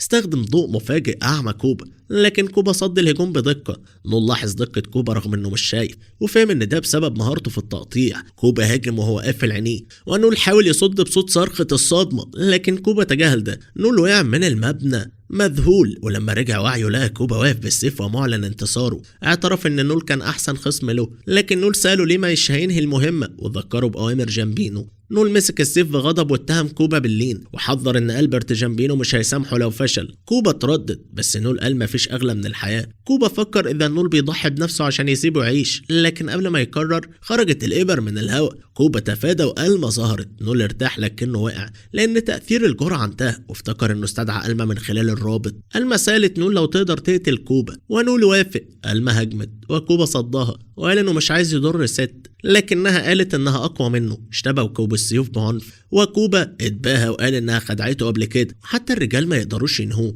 الما ردت انها مش هتسيبه يموت بسهوله وفعلت مهارتها السريعه، وكوبا صد الهجوم كله. كوبا قفل عينيه وفعل حاسه الهدوء اللي بتزود حواسه. الما هجمت بسرعه لكن كوبا رد بدقه. نول افتكر مهاره حاسه الهدوء وفهم ليه تعميق كوبا فشلت قبل كده. نول تامل مرارا انه دايما في حد اقوى منه، وبصفته متكلم في مستويات مش هيقدر يوصل لها، لكنه رجع تركيزه لانه مفيش وقت للندم، والطريق الوحيد انه يغلب الاقوى ليبقى هو الاقوى. الما غيرت تكتيكها وفعلت مهاره السم القاتل، عاوزه تقتل كوبا. كوبا شطب التردد وقرر يفعل مهاره القتل الفوري قبل ما الامور تخرج عن السيطره. نول اطرق رصاصه ضوئيه في السماء وامر الما بالانسحاب. هي اعترضت لكن نول اصر وامر كوبا يمشي، وحذر انه استدعى الشرطه العسكريه. نول قال ان ألبرت جامبينو هيغضب لو كوبا فشل واتقبض عليه. كوبا وافق متردد وبدا يمشي، لكن نول وقفه برساله لألبرت. كوبا سمع كويس. المشهد انتقل لألبرت في القصر بيدي كوبا علبة هدية. لما فتحها لقى رأس ميغل مقطوع جواه. ألبرت شرح له ببرود ان ميغل دفع تمن فشله، وحذر كوبا ان دي فرصته الأخيرة وما فيش حد تاني يتحمل مكانه. كوبا وقعد ينفذ الأوامر بدقة المرة الجاية. قبل ما يمشي نول بعت له رسالة قاسية هدفها ان الناس تدفع 1000 ضعف، ووعد انه هيسحق عيلة جامبينو بنفسه، وتحدى ألبرت يجي يقابله لو مش قادر يتحمل الإهانة. ألبرت اتنرفز وقال هل ده كلام نول بجد ولا كوبا بيكذب، وقارن رئيس قرية منت بالكذب. كوبا أكد الرسالة، وألبرت ضحك بجنون وقال انه هيموت نول بنفسه، وأمر لاوس يجمع الجنود فورا. لما خرجوا لاوس قال لكوبا ممكن يكون زودها، وكوبا اعتذر، لكن لاوس سأله إذا كان زعلان على موت ميغل. كوبا رفض الفكرة وقال ان ميغل كان سيد فاشل ويعتبر نول مذهل. كوبا فكر في قوة نول وإصراره رغم انه متكلم ضعيف. نول قدر يقف قدامه. اكتر حاجة اثرت فيه كانت عيون نول مليانة ايمان انه مستحيل حد يهزمه. لاوس سخر وقال لكوبا انه معجب بنول، وكوبا استحى ورفض فكرة رومانسية. لاوس قال ان الاعجاب بين الرجال طبيعي لانه احترام لمهارة حد يخليك تحاول تلحقه. لاوس راح، وكوبا فكر لو حس بالاعجاب قبل كده. في اليوم الثاني ألبرت دخل الحانة اللي بيتجمع فيها الباحثين عن نول. اول ما شافه قارن شكله بست بتحاول تسخر منه واتضايق، وقال ان ده بالظبط اللي متوقعه من الباحثين الفاشلين. نول رد بحدة وعاتب ألبرت على اخلاقه السيئة ووصفه بالعار لعيلة جامبينو. بعدين بابتسامة نول اعتذر ساخر وقال ان ألبرت انضم للعيلة وهو كبير، وهو كده زود شوية، وقال ان الراجل اللي رباه اكيد كان فاشل جدا في تدريب كلابه. ألبرت فقد اعصابه وبدا يصرخ في وش نول، لكن نول قطعه بطريقة على ريحته الكريهة وقال له يبعد عنها. ألبرت بعد كده اتعصب جدا وهدد انه هيفتح بقه المشاغب ويخلي نول عمره ما يستمتع بالاكل تاني. نول ابتسم ورد وقال ان ألبرت بيجرؤ على النباح بس عشان رجاله موجودين حواليه. ألبرت فقد السيطرة واندفع ناحية نول، لكن لوفن وقف له بالتمام والتمام. لوفن فكروا ان العنف هنا ممنوع تماما مهما كانت مشكلته مع نول، وشرح له بحزم ان الحانة دي ملجأ للباحثين والغرباء ما لهمش حق يفرضوا سلطتهم هنا. ألبرت حاول يرفع رتبته وسأل لوغان اذا كان يعرف بيواجه مين. لوغان رد بهدوء وقال انه عارف، لكن شدد ان الباحثين بيحافظوا على كبريائهم وألبرت مش هياخد معاملة خاصة هنا. ألبرت غضب وأمر رجاله يقتلوا كل الموجودين، ولاوس ببساطة قال انه ممكن يعملوا كده، لكنه تساءل ألبرت هيقول لي ايه على بابا لوتشيانو لو عمل كده. قرب لاوس وقال له بصوت واطي ان بابا لوتشيانو بيراقبه بعين الصقر بسبب مشاكل المخدرات، ولو كمان يمسح الباحثين البلد كلها مش هتغمض عن ده والكارثه هتحصل لنا كلنا. واضاف بهدوء ان لو ألبرت مصر على ده ممكن يعيد الامر تاني. ألبرت اتردد واضح عليه الخوف، ونول في صمت ووصفه بالجبال لانه ارتعد من فكره بابا لوتشيانو وغضب البلد. نول ضحك وقال ان ألبرت مش له حق يشغل منظمه وهو ضعيف كده. غضب ألبرت، لكن قبل ما يثور نول حذره انه لو ما هديش اعصابه الخمر المسموم اللي شربه هينهيه. ألبرت اتجمد من الصدمه وقال لنول انه بيضحك لانه مستحيل يكون عارف انه شرب الخمر ده. نول رد بهدوء وقال انه ما كانش يعرف، لكن لو شربه هيكسب حاجه، ولو ما شربش مفيش حاجه هيخسرها. ألبرت حاول يتقهى على استحياء، لكن نول قال له ببرود انه فاضي لان السم دخل جسده وهو كده خلاص ميت. ألبرت جري مذعور من الحانه وبدا يدور على دكتور. لاوس ضحك في صمت وثنى على مهاره نول في التهريج، وشرب نفس الخمر وقال انه ممتاز، وده بيؤكد ان السم كان مجرد تمثيل. وعلق ان تقييم كوبا لنول كان مظبوط ودفع له ثمن المشروب، واضاف بهدوء انه هيسيب الموضوع كده، لكن نول لازم يغادر العاصمه فورا. لما نول سأل هيحصل ايه لو رفض، لاوس قال ببرود انه ما عندوش اختيار غير الموت. نول وافق ومشي من الحانه. بعدين نول وألما شوهدوا وهم مغادرين العاصمه، وألما استغربت من اللي حصل بالظبط زي ما نول توقع، لكن نول حذرها ان لسه بدري يحتفلوا لان المعركه الحقيقيه لسه هتبدا. ألما وافقت وقالت هيعودوا بعد اسبوع، وفي الوقت ده هتتدرب في الجبال. نول كمان ذكر انه عنده حاجة لازم يحقق فيها، واتفقوا يلتقوا بعد اسبوع. بعد اسبوع نول وألما رجعوا واجهوا ألبرت وعصابته. ألبرت استغرب جدا مش مصدق ان نول رجع بسرعة. نول سخر منه وقال له يوقف النباح ويوريهم قوته.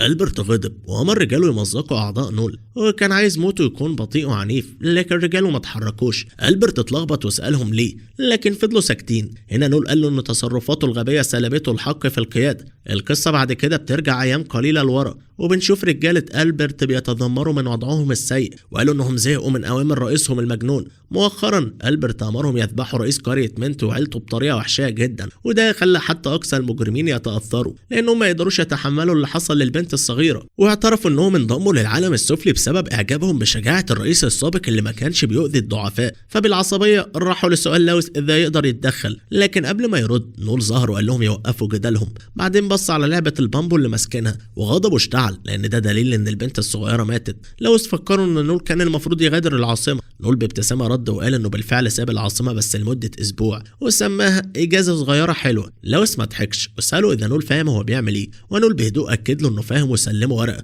وخلاه مصدوم. القصة بترجع اكتر لورا وتكشف سر الورقة. كانت شهادة ميلاد ألبرت اللي نول حصل عليها من لوكي. لوكي كشف ان ام ألبرت كانت متزوجة من راجل تاني، يعني ادعاء ألبرت انه ابن غير شرعي للرئيس السابق كان كاذب بالكامل. صحيح امه كان ليها علاقة بالرئيس القديم، لكن الشهادة وضحت ان ألبرت اتولد بعد جوازها بكتير، وده بيثبت انه مش ابنه. لما نول سأل لو الرئيس القديم كان عارف، لوكي اعتقد انه كان عارف، لكنه مكمل اللعبة من ولائه او مشاعره القديمة تجاه حبيبته السابقة. نول استوعب المعلومة وقال للوكي خلاص اتصفينا، في اشارة لمحاولة لوكي قتله قبل كده قبل ما يفترقوا. نول اعطى لوكي مهمة جديدة، يحقق في موت الرئيس القديم ويعثر على الدكتور اللي حضر اخر لحظاته. لوكي فهم بسرعة واستنتج ان نول شاكك في وجود جريمة. نول قال بهدوء انه لو توقعه صح هيبقى عنده كل الادلة لتدمير ألبرت. دلوقتي لويس واجه ألبرت بسؤالين مهمين. الاول سأل صراحة اذا ألبرت ابن الرئيس القديم ومدله شهادة الميلاد. واجه ألبرت اتجمد من الصدمة، لكن لويس ما وقفش وسأله اذا ثمم الرئيس القديم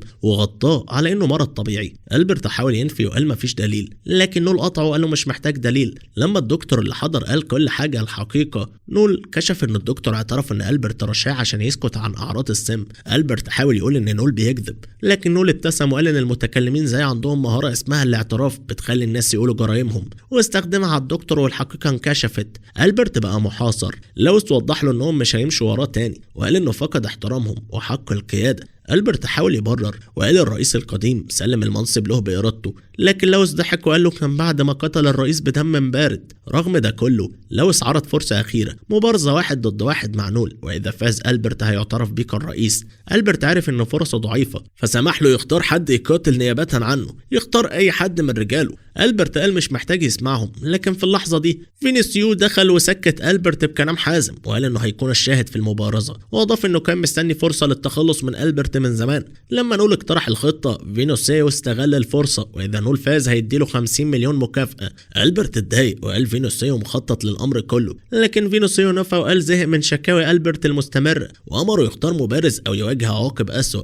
ألبرت موافق على مضض واختار كوبا يقاتل نيابة عنه. نول كان متوقع الخطوة دي لأنه كوبا رغم إنه مش الأقوى ملتزم بواجبه تجاه ألبرت. ألما شافت ده فرصة لمبارزة ثانية عشان تثبت إنها أقوى من كوبا، لكن نول رفض وقال إنه هيتعامل مع المعركة بنفسه. ألما حاولت تمنعه ومتيقنة ان نول مش هيقدر على كوبا، لكن نول فضل واثق وقال لها تقعد وتتفرج عليه في المعركة. لما نول وقف لمواجهة كوبا لاحظ فرعة كوبا، ورغم انه مفيش مكسب ليه كوبا مبسوط من فرصة القتال مرة تانية لانها فرصة ذهبية بالنسبة له. كوبا فكر ان نول اكيد عنده خطة لو هو مصر يقاتل بنفسه، وكان متشوق يعرف نول مخطط لايه بالظبط. الاتنين وقفوا قدام بعض وبدأوا يتشكروا لبعض وبعدها اندفعوا على بعض، لكن نول نط في الهواء وضرب طلقة تلج. كوبا قدر يصدها، لكن قوة الضرب عملت جدار تلج كبير حواليهم غطى على المعركة وخلاها مش باينة لأي حد بره، والمعركة مستمرة. نول كان بيتحرك بسرعة عشان يتجنب ضربات كوبا المتواصلة، ولما قدر يعمل مسافة بينه وبين كوبا اتخذ وضعية معينة. دي كانت علامة على تقنية الفلاش الحي بتاعته اللي بتزود قوته في الهجوم 7 مرات لما يسحب سيفه.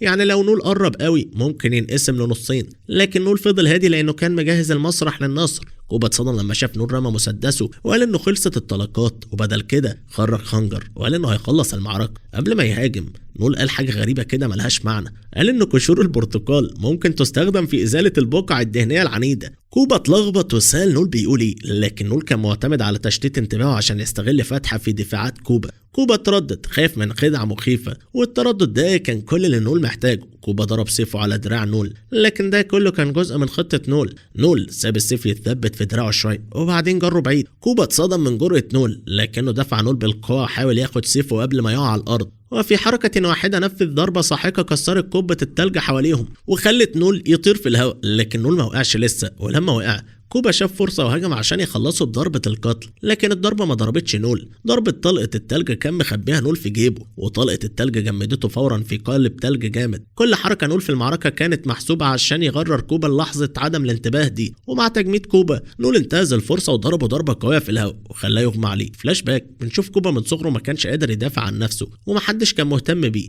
ففضل ضعيف ومش قادر يقاوم أي حد. حياته اتغيرت بشكل مظلم لما بقى مصارع مجبر على القتال عشان يعيش، وكان بيكره كل لحظة فيها.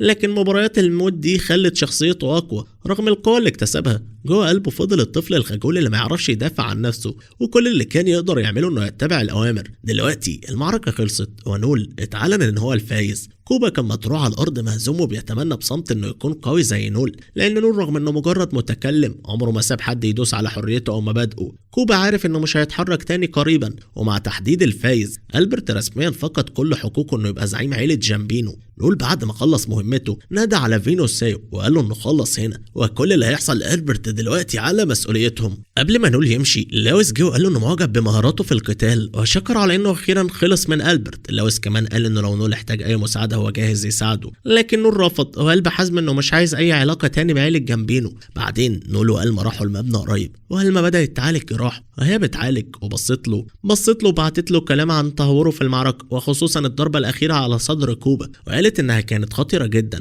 لانه لو كوبا توقعها كان نول ممكن يخسر بسهوله. نول هز كتافه وطمنها وقال ان كل حاجه خلصت كويس ومفيش داعي للقلق، لكن ألما رفضت تسيب الموضوع وذكرته ان القتال شغلها وانه كقائد مش مفروض يحط نفسه في خطر كده. نول اعتذر ووعد يكون احرص المره الجايه، وألما ارتاحت وقالت له انه دايما يقدر يعتمد عليها في القتال لانها هتكون دايما جنبه. بعدين فينوس سايو دخل الغرفه وهنأ نول على شغله الممتاز، لكنه كان عنده حاجه مهمه يتكلم فيها. نول مباشره سأل اذا الموضوع عن مكافآت التخلص من ألبرت، وأوضح انه مش هينزل في الحساب. وفينوس سايو ضحك وقال انه مفيش اي خصم لانه كسب مرتين، اتخلص من منافس عديم الفايده من غير ما يحرك اصبعه. ونول استحق كل ال50 مليون، لكنه كان عنده موضوع تاني خاص وطلب من ألما تطلع شويه، ونول طمنها وقال لها تمام. ولما طلعت فينوس سايو قال لنول يقبلوا ينضم لعيله لوتشينو ويقعدوا بالاحترام والقوه والمزايا، وحتى مستعد يسلموا قياده العيله. نول ابتسم بسخريه وقال له انه عمره 16 سنه، ازاي ممكن يشغل عيله كامله؟ فينوس سايو قال العمر مش مهم،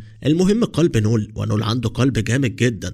نول وافق جزئيا وقال له انه فعلا صح، لكنه ذكره انه رفض العرض ده قبل كده، وفينوس سايو لازم يكون عارف انه مش هينضم تحت اي حد. فينوس سايو سأل تاني اذا نول متأكد من قراره، ونول اكد بحزم انه متأكد. فينوس سايو كشف انه من رتبة ايه وعنده مهارة مريبة جدا. نول فجأة حس ان في حاجة غلط جدا وبص لفينوس سايو وشافه ماسك قلبه حرفيا في ايده، ونول بص لجسمه واكتشف انه مفيش نبض في صدره. فينوس سايو بهدوء شرح له ان مهارة الحكم بتخليه يشيل قلب اي حد يرفض طلبه مرتين، رغم ان قلب نول اتشال هو لسه عايش لان القلب مرتبط مكانه. لكن فينوس سايو حذر انه لو نول اتحرك اكتر من 5 متر او سحق القلب حياته هتنتهي. قال كمان انه شايف نول خطر كبير لو تركه حر، والافضل يتعامل مع الموضوع دلوقتي. نول سأل بسرعه اذا فينوس سايو ناوي يموته عشان يقضي على تهديده، وفينوس سايو اكد، لكنه عرض على نول فرصه اخيره للانضمام لعيله لوتشينو. نول ضحك ورفض ووقف على رجليه وواجه فينوس سايو اللي حذره ان المقاومه ملهاش فايده لان القلب مش هيرجع الا لما هو يشيل المهاره. لكن نول اتقدم بلا خوف وقال بحزم انه هيبقى اعظم باحث في التاريخ، قوي لدرجه ان حتى عيله لوتشينو مش هتجرؤ تتحداه. فينوس سايو سخر وقال ان قتل نول دلوقتي هو اذكى حاجه، لكن نول تحداه وقال له يجي ينفذ، وقال له كمان انه لو اتحرك دلوقتي هيكون جبان لانه خايف من قوه نول المستقبليه ووضع عليه وهو ضعيف. واضاف انه مهما حصل نول مش هيخضع لحد. وفي اللحظه دي رغم ان فينوس سايو ماسك قلب نول سيطر على قلب فينوس سايو بالخوف، وفينوس سايو تراجع وقال انه كان بيمزح ورجع قلب نول لجسمه واعتذر على سوء التفاهم. ولما كان هيمشي وقف على الباب وقال تحذير حد لنول انه ما ينفعش يرجع الكلام اللي قاله ولازم يتسلق للقمه في العالم السري فعليا. بعد كده فينوسيو خرج وبصت ألما ليه بعينين مليانين غضب، لكنها ما عملتش حاجة، وفينوسيو بس ابتسم ومشي لعربته حيث ألبرت كان محتجز. ولما شافوا ألبرت بدأ يتوسل على حياته، دموعه بتنزل وهو بيطلب ما تقتلش. فينوسيو ما تأثرش وابتكر فكرة شيطانية، وقال لألبرت مش هيموته لكن هيقطع أطرافه ويحطه في حظيرة الخنازير مع الخنازير، وحذره إن الخنازير لطيفة جدا وهتاكل أي حاجة فلازم يلعب كويس معاهم. ألبرت بدأ يبكي وفينوسيو ضحك بشكل مجنون وقال إنه متحمس يشوف الخنازير هتحب رفيقها الجديد ولا لأ. ومن هنا حياة ألبرت خدت منعطف مرعب لما وقع في حضن فينوسيو. وفي اليوم التالي نول قابل كوبا وقدم له عقد خضوع، دليل إن كوبا بقى مربوط له كعبده. كوبا استنتج على طول إن ده معناه إن نول عايز يكون سيده، لكن نول تجاهل الفكرة وقال له إنه ملوش أي استخدام لعبد زي كوبا. صحيح كوبا عنده قوة كويسة لكن مقارنة بباقي الباحثين في العالم ده هو مجرد ضعيف. نول وضح إن طموحه إنه يوصل لقمة عالم الباحثين، وعشان كده محتاج ذئب شرس مش دمية بتتكبت. بعد كده نول سلم كوبا العقد وقال له انه بقى حر دلوقتي ويقدر يعمل اللي هو عايزه. ومع الحريه الجديده نول سأل كوبا هو عايز يعمل ايه بعد كده. كوبا قضى على حياته كلها مستغل من غير ما ياخد حقه، فلما اداله فرصه يكون حر لقى نفسه محتار ومش عارف يعمل ايه. الحريه كانت حاجه جديده عليه، لكن في حاجه واحده كان متاكد منها، انه عايز يفضل جنب نول ويشوف حلمه بيتحقق. لو نول محتاج ذئب شرس يبقى ده بالظبط اللي كوبا هيبقى عليه. ومع العزم في صوته طلب من نول يسيبه ينضم لفريق بلو بيوند، ونول رحب بيه على طول في الفريق.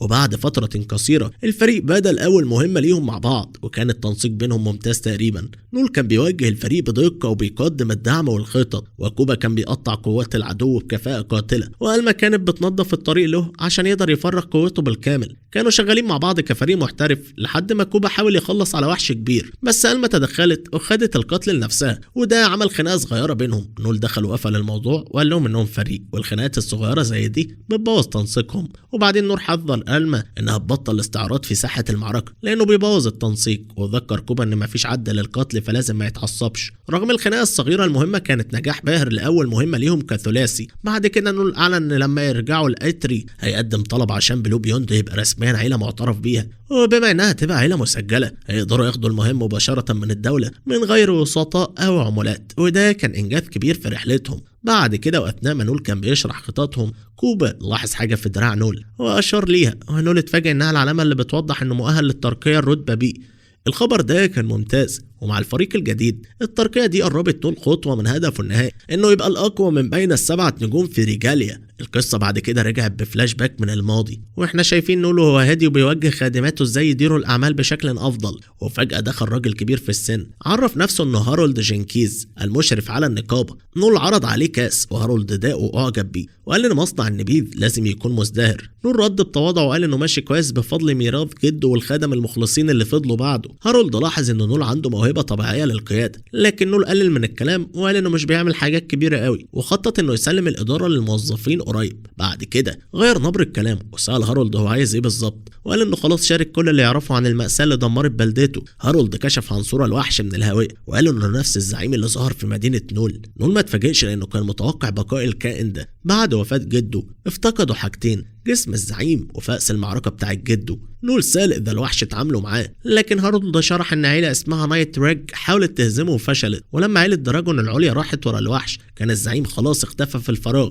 نول اتصدم، وهارولد وضح إن الوحوش من النوع ده عادة بتتصرف بغريزة غير قابلة للتحكم، لكن الوحش ده واضح إنه اتصرف عن قصد. هارولد كشف كمان إن ده نفس الزعيم اللي اتغلب على الموت، وقال إن ظهوره مؤخرا خلاه قوي لدرجة انه يتحول لنوع جديد. نول فهم على طول ان الوحش ده ممكن ينافس ال10 اسياد الظلام في العمق ال13 من الهواء، وكل واحد فيهم قادر يدمر عالمه بالكامل. هارولد قال كمان ان اخر مرة ظهر نوع جديد كانت من 40 سنة، وكان كاسيتوس وحش فضي قضى على 3 دول في لحظة قبل ما يهزموا عائلة اوفرديس اتحاد السيف الدموي. هارولد شرح ان دي كانت اول مرة يهزم فيها نوع جديد، وقبل كده البشر كانوا فاكرين الحل الوحيد انهم يرجعوا الوحوش للهواء. نول فهم ان الوحش ده ممكن يجيب كارثة كبيرة للبشرية وابتسم بشغف. هارولد لاحظ ان نول شبه جده جدا، وقال انه خدم كمسؤول تفتيش في اتحاد السيف الدموي وكان يعرف جد نول كويس، وزيارته كانت عشان يتأكد من حال نول، لكنه دلوقتي مطمن. وقال كمان ان نول هيكمل 15 سنة السنة الجاية،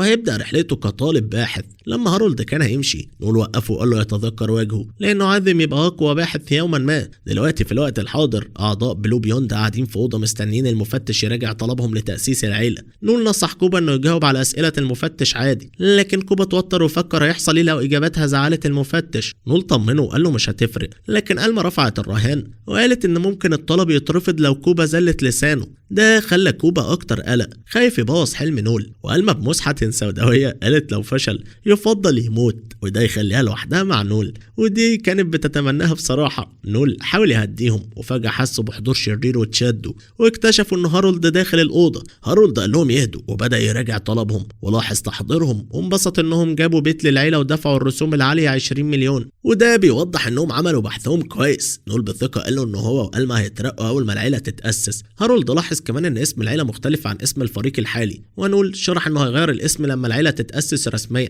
لكن رغم تحضيراتهم هارولد رفض الطلب. وفي نفس الوقت نائب زعيم عيلة دراجون العليا، عيلة نجمة واحدة، كان واقف منتصر بعد ما هزم وحش عمق 12 لوحده واسمه زيك فاينشتاين السيف البريء. هارولد شرح انهم دلوقتي بيركزوا على الباحثين الاقوى وبلو بيوند مش مؤهل على مستوى المعايير دي. نول سأل ليه المتطلبات اتغيرت، وهارولد كشف عن اكتشاف تدفق المانا ضخم على الحدود الغربية، والتدفق الجوفي قرب يوصل لمستوى خطر وبمجرد وقت قبل ما ينفجر. وحسب تقديره عندهم حوالي سنة للتحضير، ولما الوقت يجي هاوية ضخمة هتتشكل وفي العمق 13 من المتوقع يظهر نوع جديد من الأسياد. كوبا اقترح بقلق يحاولوا يمنعوا ده قبل ما يحصل، لكن هارولد رفض وقال التدخل هيجيب كوارث أكبر. ألما سالت بصوت عالي إذا النوع ده ممكن يتغلب عليه، وهارولد فكرهم بانتصار كاسيدوس وقال إنه رغم الانتصار المعركة محتاجة تحالف كبير من أقوى الباحثين في ريجاليا. ومعترفا بقوتهم هارولد اعترف إنه حتى هو مش واثق في الفوز بعد ما شاف نوع جديد بعينه، وحذرهم يحافظوا على السرية. ورفض الطلب مرة تانية وقال انهم ناقصهم موارد لتدريب المبتدئين. لما هارولد خلص نول خرج فجأة وتصرفه وعزمه كان شبه جدا جده. المشهد بعد كده قطع لشوارع المدينة، وكوبا سأل نول اذا كان هيسيب فكرة تأسيس العيلة، لكن نول تجاهل السؤال وقال انه فرصة نادرة تخليهم يعملوا قفزة كبيرة للأمام، وسحبهم في زقاق معزول وشرح لهم انه رغم ان النوع الجديد ممكن يمحي البشرية هو برضه نعمة كبيرة، وذكرهم ان هزيمة كوزوشيوس رفعت مستوى حياة الامبراطورية، وكشف ان قلب كاسيدوس بيستخدم لتنقية مياه الدولة كلها. هزيمة الوحوش المتقدمة غالبا بتقدم اختراعات في الحضارة السحرية، وده سبب شهرة الباحثين كبطلين. نول أعلن إن هدفهم يكونوا جزء من ريجاليا في أسرع وقت، لكن كوبا تردد وقال إنهم لسه مش عيلة رسمية. ألما افتكرت إن نول كان قبل كده قال لهم إنهم هينضموا لريجاليا بعد سنة، لكن دلوقتي هو عجل الموعد وقال لهم إنهم هيعملوا ده في 6 شهور بس. نول شرح لهم ان في الشهور اللي جايه هياخدوا خبره كفايه تخليهم يبرزوا كعيله، ويفضل الهدف انهم يدعوا لمواجهه نوع جديد من الوحوش خلال السنه، ولو قدروا يهزموه اسمائهم هتتسجل في التاريخ كاقوى الباحثين، والضروره دي مفيش فيها وقت للتضييع. نول اكد انهم لازم يسكلوا مهاراتهم ومعرفتهم قبل ما يبقوا عيله، ويتاكدوا انهم مستعدين ينضموا لريجاليا. في الوقت نفسه سمع نول بائع جرايد بيصرخ عن زيك اللي غلب زعيم عمق 12. نول فكر ان اللي محتاجينه فعلا هو حدث كبير يجذب انتباه الناس ويحكي قصه محدش ينساها، وطمن فريقه انه هيحط خطه. بعد شوية نول ظهر وهو بيترقى ويختار تخصص الاستراتيجيين، قسم ساعده في العملية. وبعد ما خلص نول شرح ان التخصص الاستراتيجي بيزود القدرات العقلية وبيخليه يحلل المعركة في الوقت الحقيقي ويصدر امر محسوب على طول حسب التوقعات. بعدين وهو ماشي في المدينة شاف زيك محاط بالستات اللي عايزين يتعشوا معاه. زيك لاحظ نول وجاله، ونول اتفاجئ انه عرف على طول ولعب دور الراجل المهذب، ونول سلم على زيك بحرارة.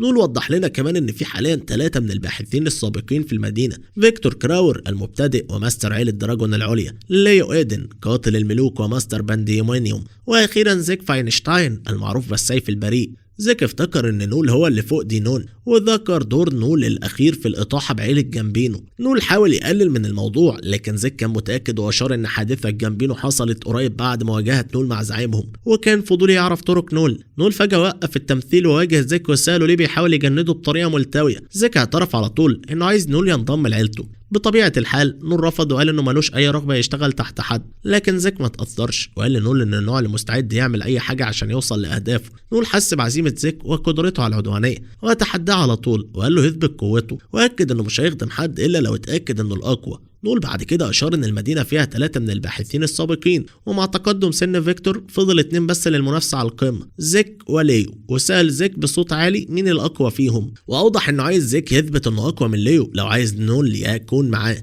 زيك لما فهم ان مواجهة شاملة مع ليو ممكن تنتهي بموت واحد فيهم اتهم نول انه غير عملي نهائيا. بعد ما افترقوا بعض المرة شافوا زيك، وواحد منهم قال على طول ان زيك ثاني اقوى باحث في المدينة. الكلام ده اغضب زيك وطلب تفسير. الراجل اتوتر وشرح ان ليو غلب اكتر عدد من الاسياد الوحيدين من زيك. زيك اتجنن وارسل الراجل بعيد. نول وهو سمع الحوار لاحظ قلق زيك من انه يعتبر الثاني، وقرر انه لازم يؤسس عيلته بسرعه قبل ما عصبيه زيك تحطه في مشكله اكبر. في الوقت نفسه ألما كانت بتتدرب مع ليشيا واللي غلبتها بسهوله. ليشيا وضحت نقاط ضعف ألما كخلفيه، وقالت ان ألما بتتعصب بسرعه في المعركه ومش بتتابع اللي حوالينها كويس، وده ظهر لما دخلت عن طريق الغلط في منطقه هجوم ليشيا. ليشيا أكدت إن دور الخلفية إنه يسيطر على ساحة المعركة ويراقب كل حاجة بتحصل، وده نول ممتاز فيه. ألما بدأت تفكر إنها تغير دورها للمخربة، وليشيا وافقت وقالت ممكن يناسبها أكتر. ومع كده ليشيا طمنت ألما إنه رغم توازن الفريق مهم، نول بارع كفاية إنه يستغلها كويس مهما كان دورها. بعدين وصل الجنية تانية اسمها أفيليا،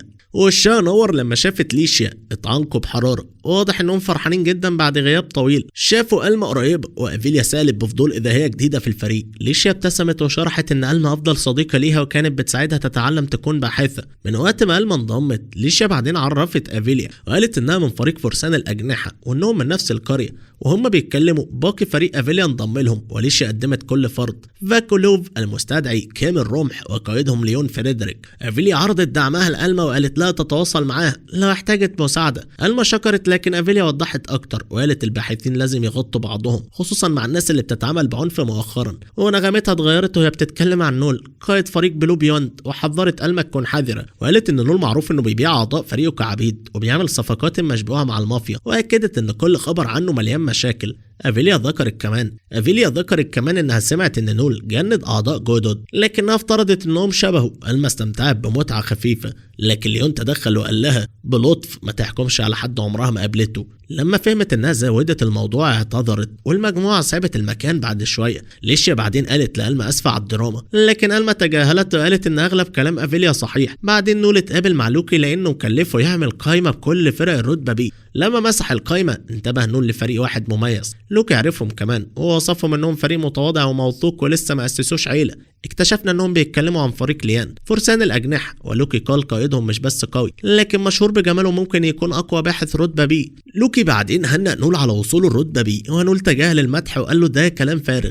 نول بدأ يركز على فريق ليون كفرصة، وقالوا انه ناوي يستغل نقاط ضعفهم عشان يتقدم، لانه واثق حتى الاقوى عندهم اسرار سودة ولما تظهر ممكن يستعملها لاسقاطهم. لوكي لاحظ بريق شرير في عيون نول وعلق على تعبيره القاسي، لكن نول رد بثقة مخيفة وقال انه مستعد يعمل اي حاجة عشان يوصل للقمة. بعدين المشهد انتقل لسجين هوجو كابيليا وهو بيخرج يقابل زائر، واتضح ان هو نول. هوجو بملل تصرف كأنه زهق من اللقاءات دي، واضح ان نول بيزوره كتير. نول لاحظ جسم هوجو نحيف وقال له شكله جعان موت، وهوجو تجاهله وقال مش شغل نول، لكن نول اكد انه مش عايزه يموت دلوقتي لانه ناوي يجنده الفريق لما يتحرر. نول دخل في الموضوع وقال له هوجو بارع في التحكم في الدمى ومستني الحكم عليه بجريمه قتل هزت العاصمه كلها. نول كشف ان الراجل ده مش اي حد، ده باحث مشهور اسطوره في مجاله. نول شرح ان المتحكمين في الدمى نادرين وبارعين في القتال والانتاج، وقدرتهم على التحكم في الدمى مختلفه بتخليهم مقاتلين متنوعين في اي موقف. وبذكائه الحاد وهدوءه الجليدي صنع لنفسه اسم كمستقل، لكن طبيعته الوحيده معناه انه عمره ما انضم الفريق. وفي اوج مسيرته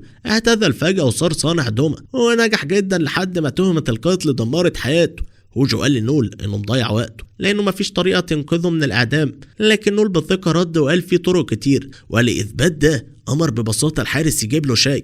هوجو شاف الحارس بيمشي ينفذ الامر بدون تردد وفكر اذا نول رشاء، لكن نول كشف انه بس بيستغل نقاط ضعف الحارس الصغير. هوجو فاهم ان نول بيرعب الحارس البائس. نول قال بفخر ان كان حارس في السجن تحت سيطرته، واكد لهوجو انه بدا يحضر لاطلاق سراحه.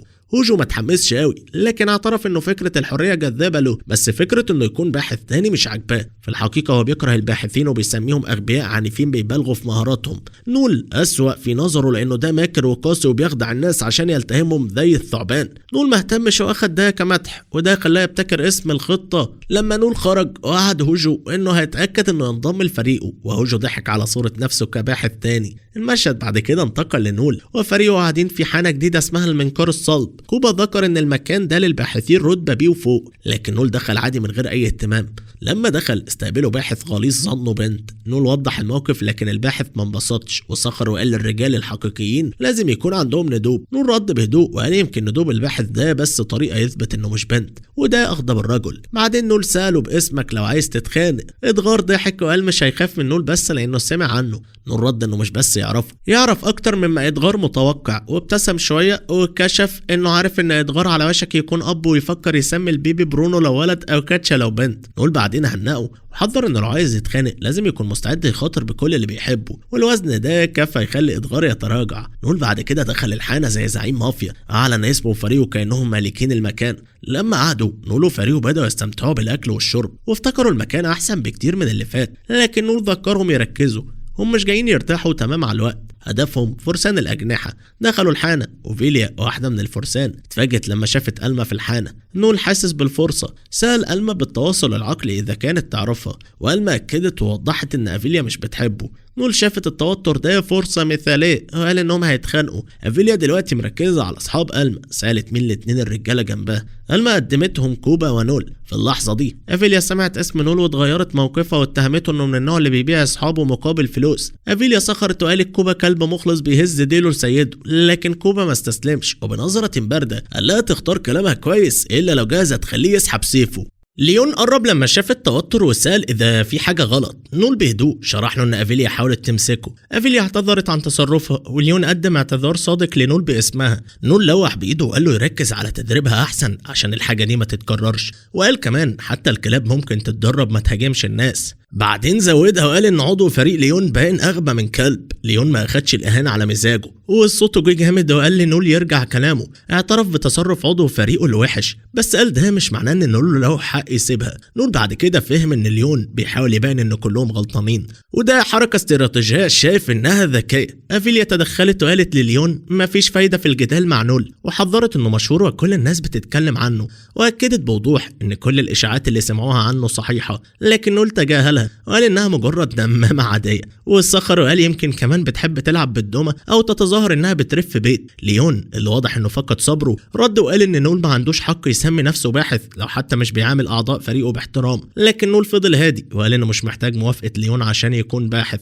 وبدل ما يتراجع زود الاهانات، وهو واضح انه مبسوط ازاي بيقدر يضايقهم بسهوله. لكن قبل ما غضب ليون يغلي خرج من الحانه. كوبا والما اللي كانوا بيتفرجوا قالوا على نول انه وحش جدا، لكن اتفقوا انه يمكن يكون زايد في الموضوع شويه. نول طمنهم وقال لهم كله كان جزء من خطته، ولما كشف التفاصيل حتى هم شافوا ان الخطه وسخه، لكن نول تجاهل وقال لهم الحقيقه القاسيه في عالم الباحثين، وقال ببرود يا تاكل يا تتاكل، واللي بيتاكل مش الضعاف، ده اللي متغاطر الزياده. في مكان تاني هارولد كان بيتكلم مع ماريون اللي سالت مين شايفه افضل قائد في المعركه ضد الفالنت. هارولد رجع السؤال ليها وماريون بثقه قالت ليو ايدن.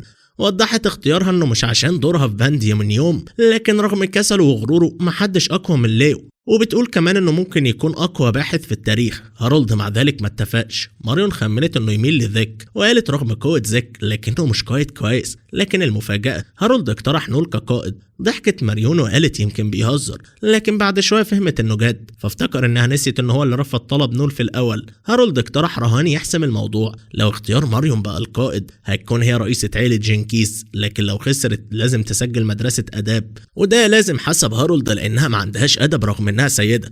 ضحك عليها وسألها اذا خايفة توافق ومتحفزة بالتحدي، وافقت على الرهان، وهارولد سكت وقال في سر انه يتمنى نول ما يخيبش ظنه. في الوقت نفسه كيم كان ماشي في المدينة بالليل وواجه 2 سكارى، والمشهد فجر له ذكريات في الذاكرة. كان شاب ليون بيتعرض للتنمر من شوية ولاد بعد ما بلغ عنهم سرقة من المحل، زي ما هو فارس عدل. ليون وبخهم وقال لهم السرقة غلط، لكن المتنمرين سخروا منه وابتدوا يضايقوه، بس لما الملك شاف موقفه نصحه يتعلم يقاتل عشان ما يتعرضش للضرب دايما، لكن ليون رفض الفكرة وقال مش بيؤمن ان العنف يرضع العنف. كيم اتفاجئ بالموقف وحاول يقلل من أهمية موقفه، لكن جدية ليون خلت كيم يفكر. قعدوا مع بعض واتكلموا، وكيم قال له ممكن يكونوا باحثين مع بعض لانه شايف فيهم القدره يكونوا الافضل.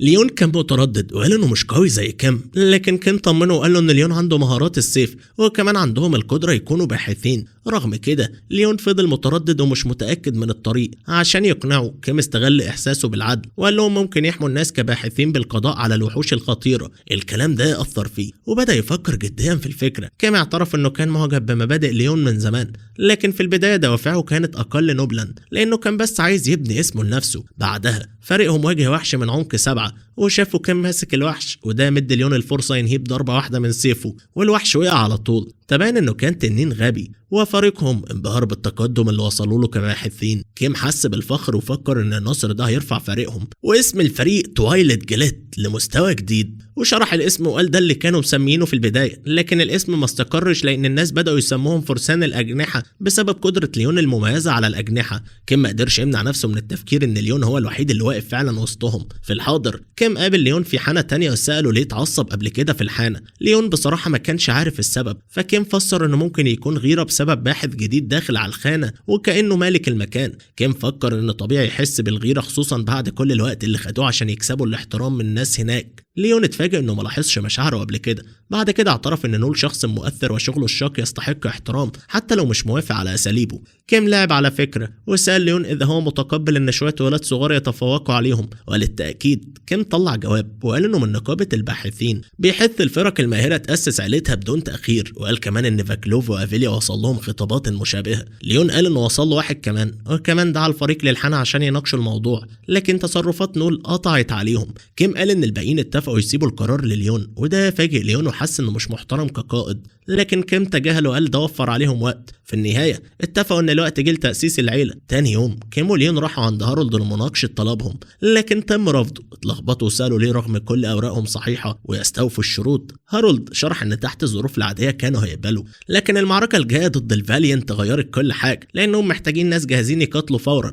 كيم قال ده مش مشكلة لانهم سبقوا وغلبوا تنين غابي، لكن هارولد رد وسأل ليه ما قدموش طلب فور ما عملوا الانجاز ده، وده ضمن انهم نقصوا الطموح المطلوب للتقدم كباحثين. كيم اتضايق وسأل ليه هارولد بعت لهم الخطابات اصلا لو شايفهم مش جاهزين، لكن هارولد فاجئهم وقال مفيش حد من مكتبه بعت الخطابات، يبقى اكيد كان خدعة. كيم اتلخبط وفكر ليه حد يعمل كده. هارولد مش مهتم بالنقاش، قال لهم الاجتماع انتهى وطلب منهم يمشوا، لكن ليون كان مصر وطلب فرصة تانية. هارولد وافق وقال لهم يقدروا يثبتوا نفسهم بإكمال الاختبار. عشان يتحققوا كعيلة لازم يهزموا وحش محدد. لما سألوا الوحش ده مين، هارولد قال انه دانتيليون قارئ العقول من عمق موت 8. كيم رغم المفاجأة قال لليون ما يترددش، لو عايزين يكملوا كباحثين هيضطروا يواجهوا تحديات زي دي. ليون وافق بحزم على المهمة، لكن هارولد ضاف لفة، الاختبار هيكون منافسة. فرقة تانية اللي طلبت فرصة تانية بعد ما رفض طلبها هيتنافسوا، وهارولد قرر ان فريق واحد بس اللي هيعترف بيه كعيلة. الفريق اللي ينجح الاول في المهمة هيكسب الاعتراف. واثناء ما هارولد خلص شرحه اتفتحت الابواب ودخل نول،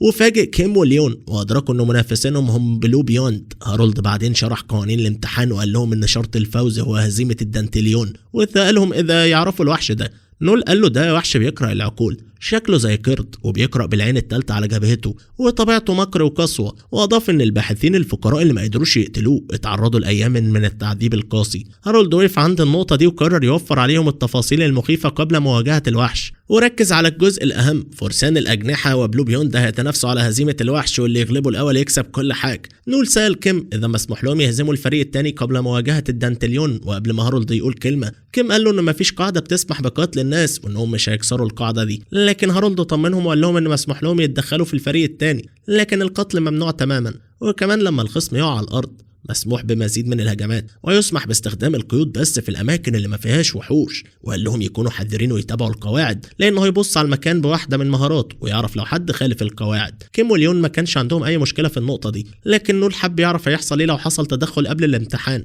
وقال انه عايز يوضح النقطه دي اكتر. هارولد ساله باستغراب عن السبب، ونول كشف له انه تقريبا اتهاجم من الالف والفريق التاني الليله اللي فاتت وكان قلقان على سلامته. ليون اعتذر عن الموضوع، لكن نول ما وافقش ان فريق ليون مش هيكرروا الحاجه دي، وطلب من هارولد يحط قاعده ان كل عضو يكون حاضر وفي حاله جيده يوم الامتحان.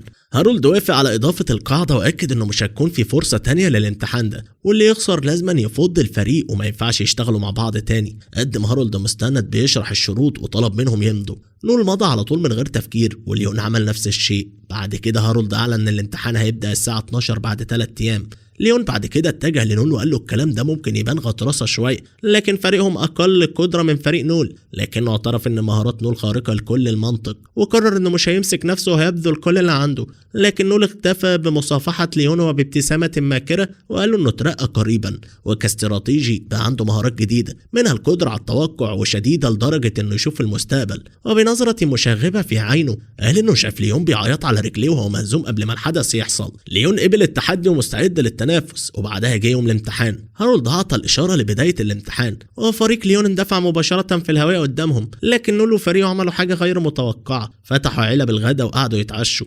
ليام اتفاجئ وسألهم بيعملوا ايه، ونول رد بكل بساطة انهم بيتغدوا. ليام غضب وذكر نول ان ده تنافس مش رحلة استرخاء، لكن نول شرح لهم انهم مش يقدروا يقاتلوا وهم جعانين ومفيش داعي للاستعجال. وحتى كريم عرف بكرم ان فريق ليام ياخد الفرصة الاولى ضد دانتليون لانه الاقدر. ليام اتضايق، لكن كيم تدخل عشان يمنعه يتصرف بسرعة وعارف انهم محتاجين يروحوا الاول. شرح لهم ان لو المراقب حطهم جنب فريق نول ده معناه ان فريقهم اقل تقدير وممكن يضيعوا وقتهم. ليون سمع على مضض، ولما غادروا قال لنول انه مستاء منه. المشهد اتنقل لفريق ليون جوه الهواء، وافيلي حذرتهم ان الوحوش هتوصل تقريبا خلال 5 دقايق.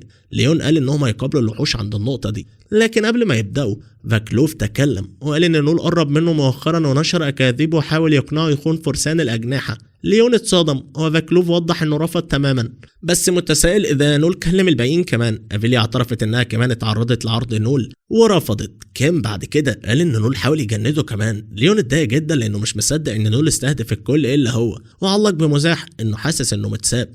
فال لاحظ قد ايه كان غريب ان نول يفكر انهم هيخونوا اصحابهم، وضحك على العرض المضحك للحريه كمكافاه. الباقيين وافقوا، وكيم طمن ليون انه يسيب الموضوع ويركز على المهمه قدامهم، ووعدهم انهم عمرهم ما يخونوا فرسان الاجنحه. في اللحظه دي الاعداء وصلوا والفريق اندفع يقاتل الوحوش. في نفس الوقت خارج الهويه هارولد كان غارق في التفكير، مسك جوابه وافتكر حديثه مع نول بعد ما شرح القواعد. هارولد كان مدح نول على انه نجح يخدع فرسان الاجنحه يشاركوا، لكنه وبخه على انه زودها شويه لما اخترع خطابات وهميه. نول دافع عن نفسه وقال له انه وافق على الخطه، لكن هارولد وضح انه ما سمحش بانتحال شخصيه النقابه. لما نول سال اذا هارولد ناوي يمنعه من المشاركه، هارولد بالعكس مدحه على ذكائه وساله اذا كان فاكر انه هيكسب. نول بثقه رد وقال انه بيتبع بس التكتيكات اللي اتعلمها من اوفريد. في الوقت الحالي كوبا سال نول اذا متاكد انه هيفضل مستني كده، وتساءل هيعملوا ايه لو فرسان الاجنحه فعلا قدروا يهزموا الوحش الاول. نول فضل هادي وطمنه ان ده كل جزء من الخطه، وشرح لهم ان الفريق ده قوي جدا.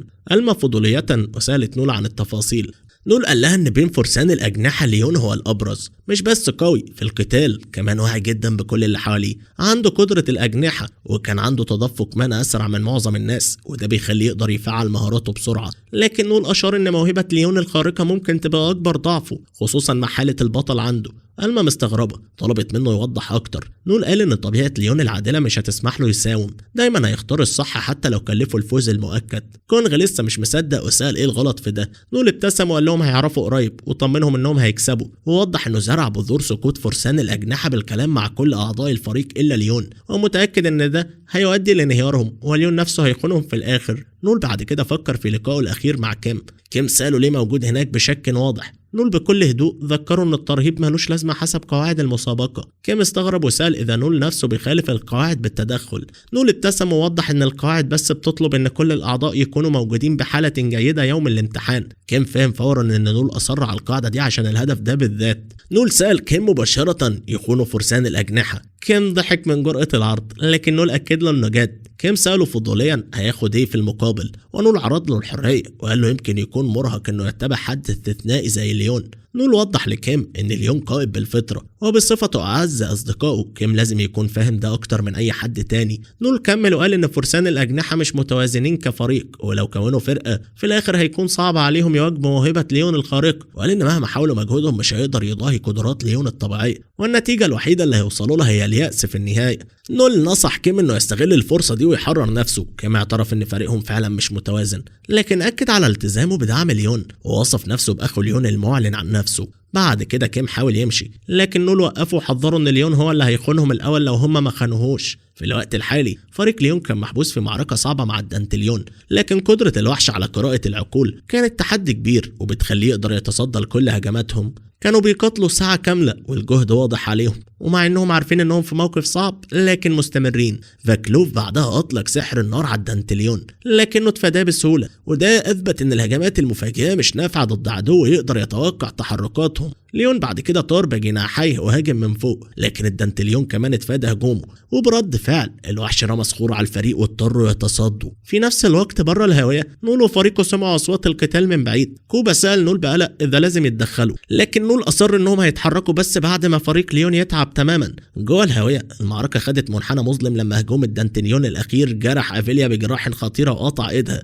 ليون امر الفريق على طول بالانسحاب واخد ميليا معاهم، بينما هو فضل ورا عشان ينهي الوحش. ومع انسحاب الباقيين ليون ببسالة تصدى لهجمات الدانتليون استهزئ وقال لهم انهم مش هيكسبوا، لكن ليون رفض ينسحب واستخدم وميض ضوئي عشان يشتت انتباه الوحش. بعدها شفنا ليون وفريقه وهم بيتجمعوا جوه حاجز غير مرئي، وفاكلوف عالج افيليا ورجع ايدها لكن مش قادره تسحب القوس دلوقتي. مع الوضع ده ليون اكد انهم لسه يقدروا يكسبوا، لكن كيم تدخل وقال عنده فكره وعرض نفسه كطعم لتشتيت الدانتليون عشان ليون يستخدم سيفه النهائي ويهزمه. ليون رفض على طول وقال ان الخطه خطيره جدا. كيم قال انه اتفادى هجوم زي ده قبل كده ويقدر يعمله تاني، وطلب من ليون يثق فيه، لكن ليون تردد وقال ان الدانتليون يقدر يقرأ الافكار وهيعرف ان كيم مجرد طعم وده ممكن يخلي الخطه تفشل. كينج اشار ان الوقت بيخلص وذكر ليون ان لو فشلوا هنا هيتخصموا وفرسان الاجنحه هيضطروا ينهاروا. ليون بعد شويه تفكير اقترح حل مثير للجدل، التعاون مع فريق بلو بيوند لهزيمه الدانتليون مع بعض.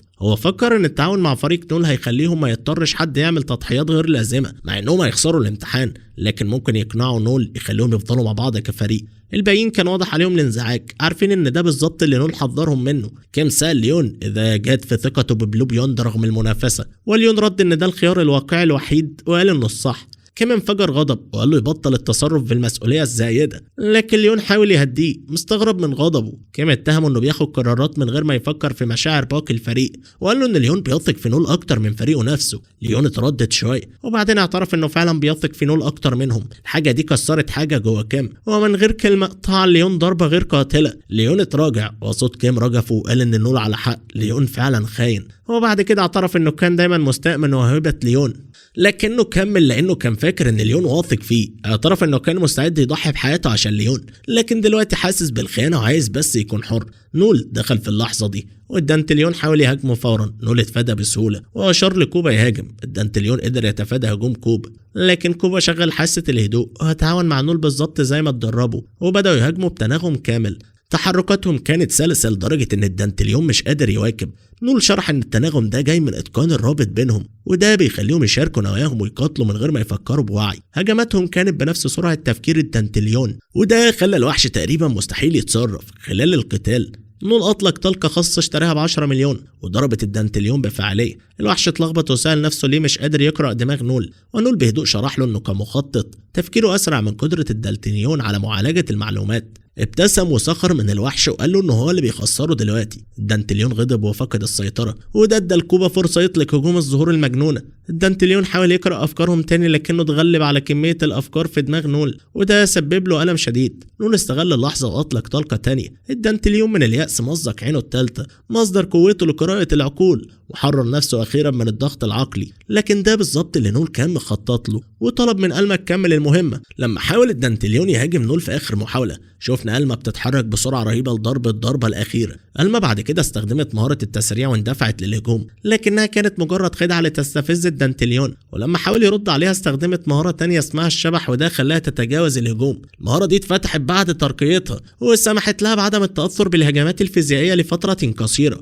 مرة كل 24 ساعة. مع انخفاض دفاع الدانتليون، ألما أطلقت هجوم سريع تاني واخترقت صدره. بالضربة الأخيرة الوحش وقع والهوية اتنضفت، وفريق نول اتعلن رسميا كفاز في المسابقة. وكمان كوبا كسب خبرة كفاية للترقية وبقى في نفس مستوى نول وألما. وكوبا كان بيستفز ألما، وكيم قرب من نول وسأله بصراحة إذا ده كله كان جزء من خطته. نول حتى ما نفاش، وبابتسامة اعترف إنه كان ورا كل حاجة. هو اللي ضغط على النقابة تعمل المسابقة واختار الدانتليون لأنه مناسب لقوة فريقه، وكمان بعت خطابات وهمية لجذب فرسان الأجنحة ليكونوا فريق. كيم اتغاظ جدا لما سمع ده ومسك نول من الجاكيت، لكن نول فضل هادي وأشار إن الفرسان الأجنحة ساهموا في سقوطهم لأن كيم خان ليون بدافع الغيرة. كل أعضاء فرسان الأجنحة كانوا أقوياء، لكن بس ليون موهوب فعلا والباقيين عايشين في ظل براعته، فالغيرة طبيعي تدخل، لكن دفنوها كتير لدرجة إنها بدأت تاكل رابطهم، وكل اللي محتاجه نول كان دفعة خفيفة عشان يكسرهم تماما. ونول بيعرف كويس إن حتى أصغر صدع في وحدة الفريق ممكن يؤدي لكارثة، لكن في الحالة دي هو شايف إن ليون هو السبب، إلا إن كيم ما كانش هيخونه لو ليون أظهر له الثقة.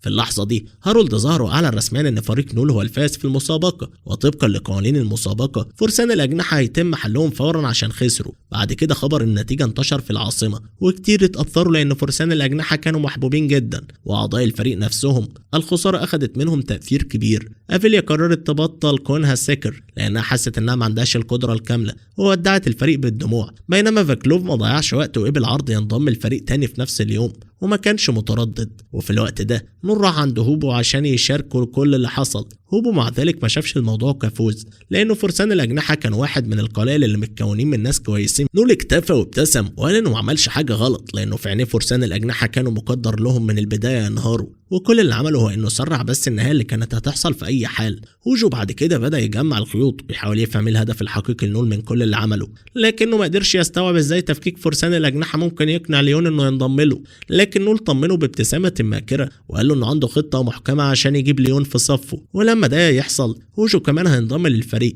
وبعدها نول اتلفت ومشي من السجن. في مكان تاني في المدينه كيم كان بيحاول بكل قوته ينسى همومه ويدمر كبده، وكان مرمي على البار بيتمتم عايز شوربه تاني. الساقي مع ذلك زهق وقاطع كيم عن الشرب لليوم، وكان واضح عليه القلق لانه شايفه بيشرب بنفسه للموت. هو كان عارف كيم مر بايه، لكنه فكر يذكره بهدوء انه لسه صغير ولسه في كتير من الفرق اللي ممكن يبدا فيها من جديد لو اختار.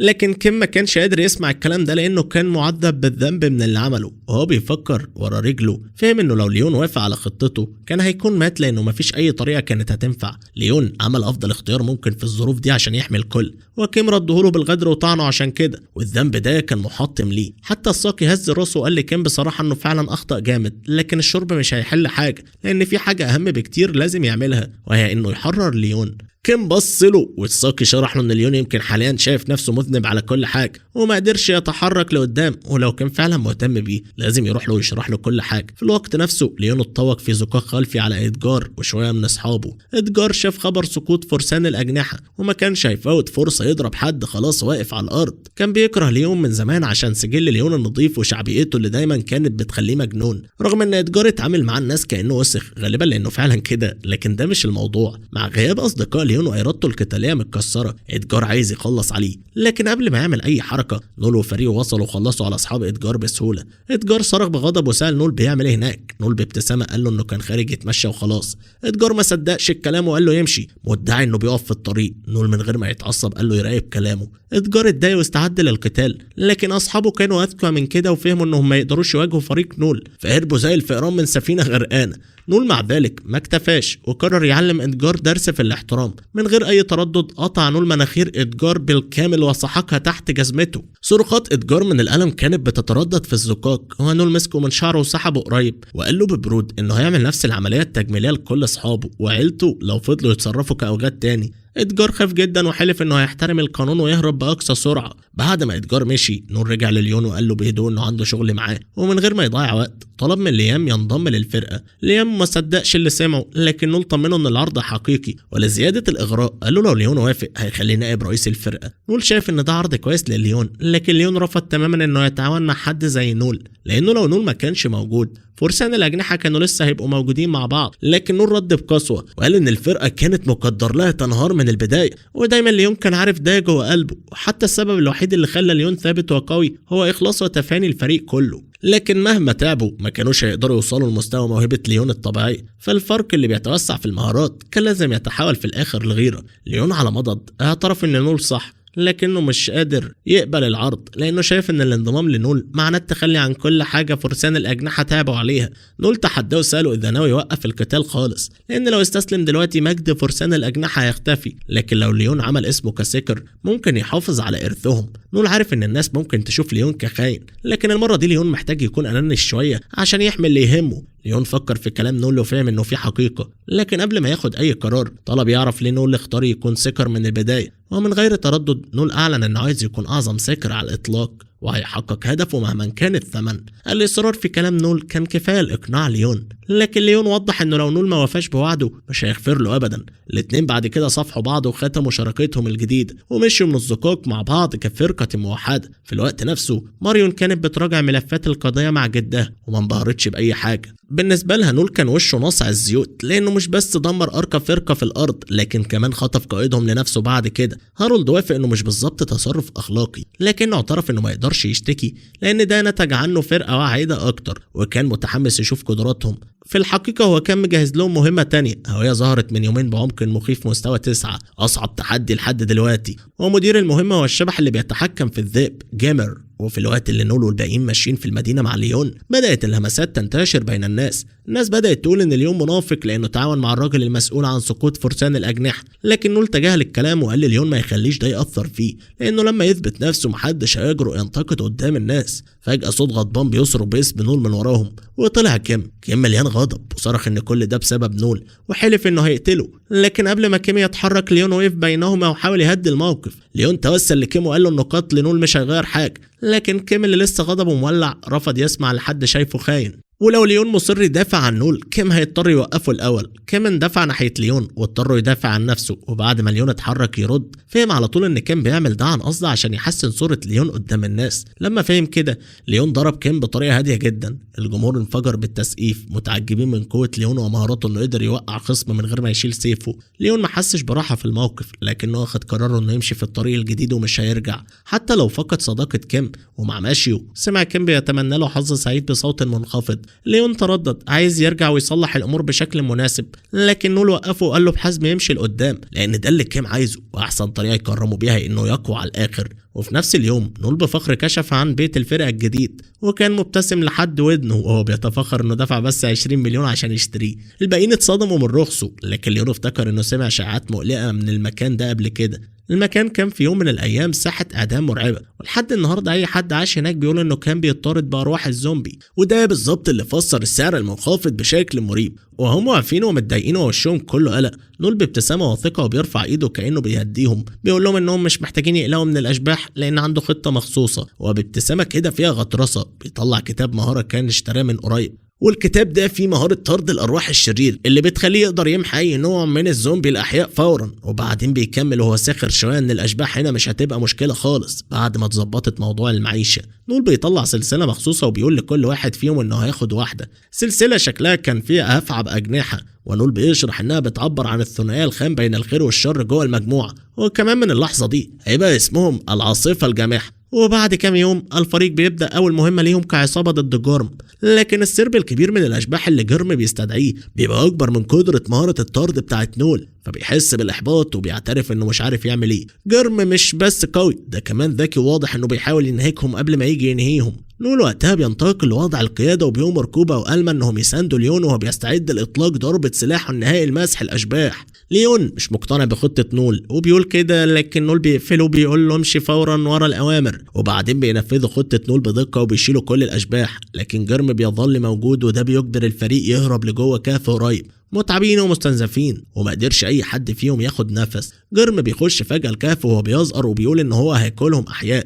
قبل ما يقدر يتحرك نول بيقف بهدوء وبيعرض عليه الصفقة، بيقول له لو جرم سابهم هيدي الوحوش معلومات مفيدة. جرم بيندهش وبيسأله بيتكلم عن ايه، ونول من غير مبالاة بيطلع بخاخ من جيبه وبيرشه في الهواء. جرم مستغرب وبيستهزئ وبيقول ازاي حاجة بسيطة كده ممكن تفيده، لكن مش فاهم ان نول دلوقتي حرر سم سريع المفعول في الهواء. السم لما انتشر بدأ يأثر على جرم على طول. نول بيشرح ان السم ده واحد من مهارات القتل عند ألما، ومتخصص يكون قاتل للوحوش زي جرم. الوحش بيزقر وبيقول السم مش هيوقفه قبل ما ياكلهم، لكن نول مش متأثر وبابتسامة بيكشف انه كان مالي السم بالكهف قبل كده. وفجأة قوة جرم بتبدأ تضعف وبيقع على الأرض، وكل ده كان جزء من خطة نول العبقرية. من خلال انه اتظاهر بالخسارة قدر يخلي جرم يستريح ويظن انه غالبهم. ودلوقتي ومع ضعف جرم نول بيخطو للأمام وبيؤدي الضربة النهائية وبينهي المعركة بالكامل. وبعد ما المهمة خلصت نول بيقابل هارولد اللي بيبارك له على أول فوز ليه كقائد عصابة، لكن نول اللي طموحه ملوش حدود مش راضي، بيقسم انه هيوصل للقمة ويصبح أعظم السيكرز على الإطلاق. وعشان يحقق هدفه هيخلي العاصفة الجامحة أقوى عصابة موجودة، وبكده تكون انتهت حكايتنا النهارده. فقبل ما ننهي قصتنا لا تنسوا الصلاة على الرسول صلى الله عليه وسلم، ولا تنسى اللايك والشير والكومنت على الفيديو عشان ده اللي بيشجعنا استمر. ولو انت جديد في قناتنا اشترك وفعل زر الجرس عشان يصلك كل جديد. اشوف وشكم على خير.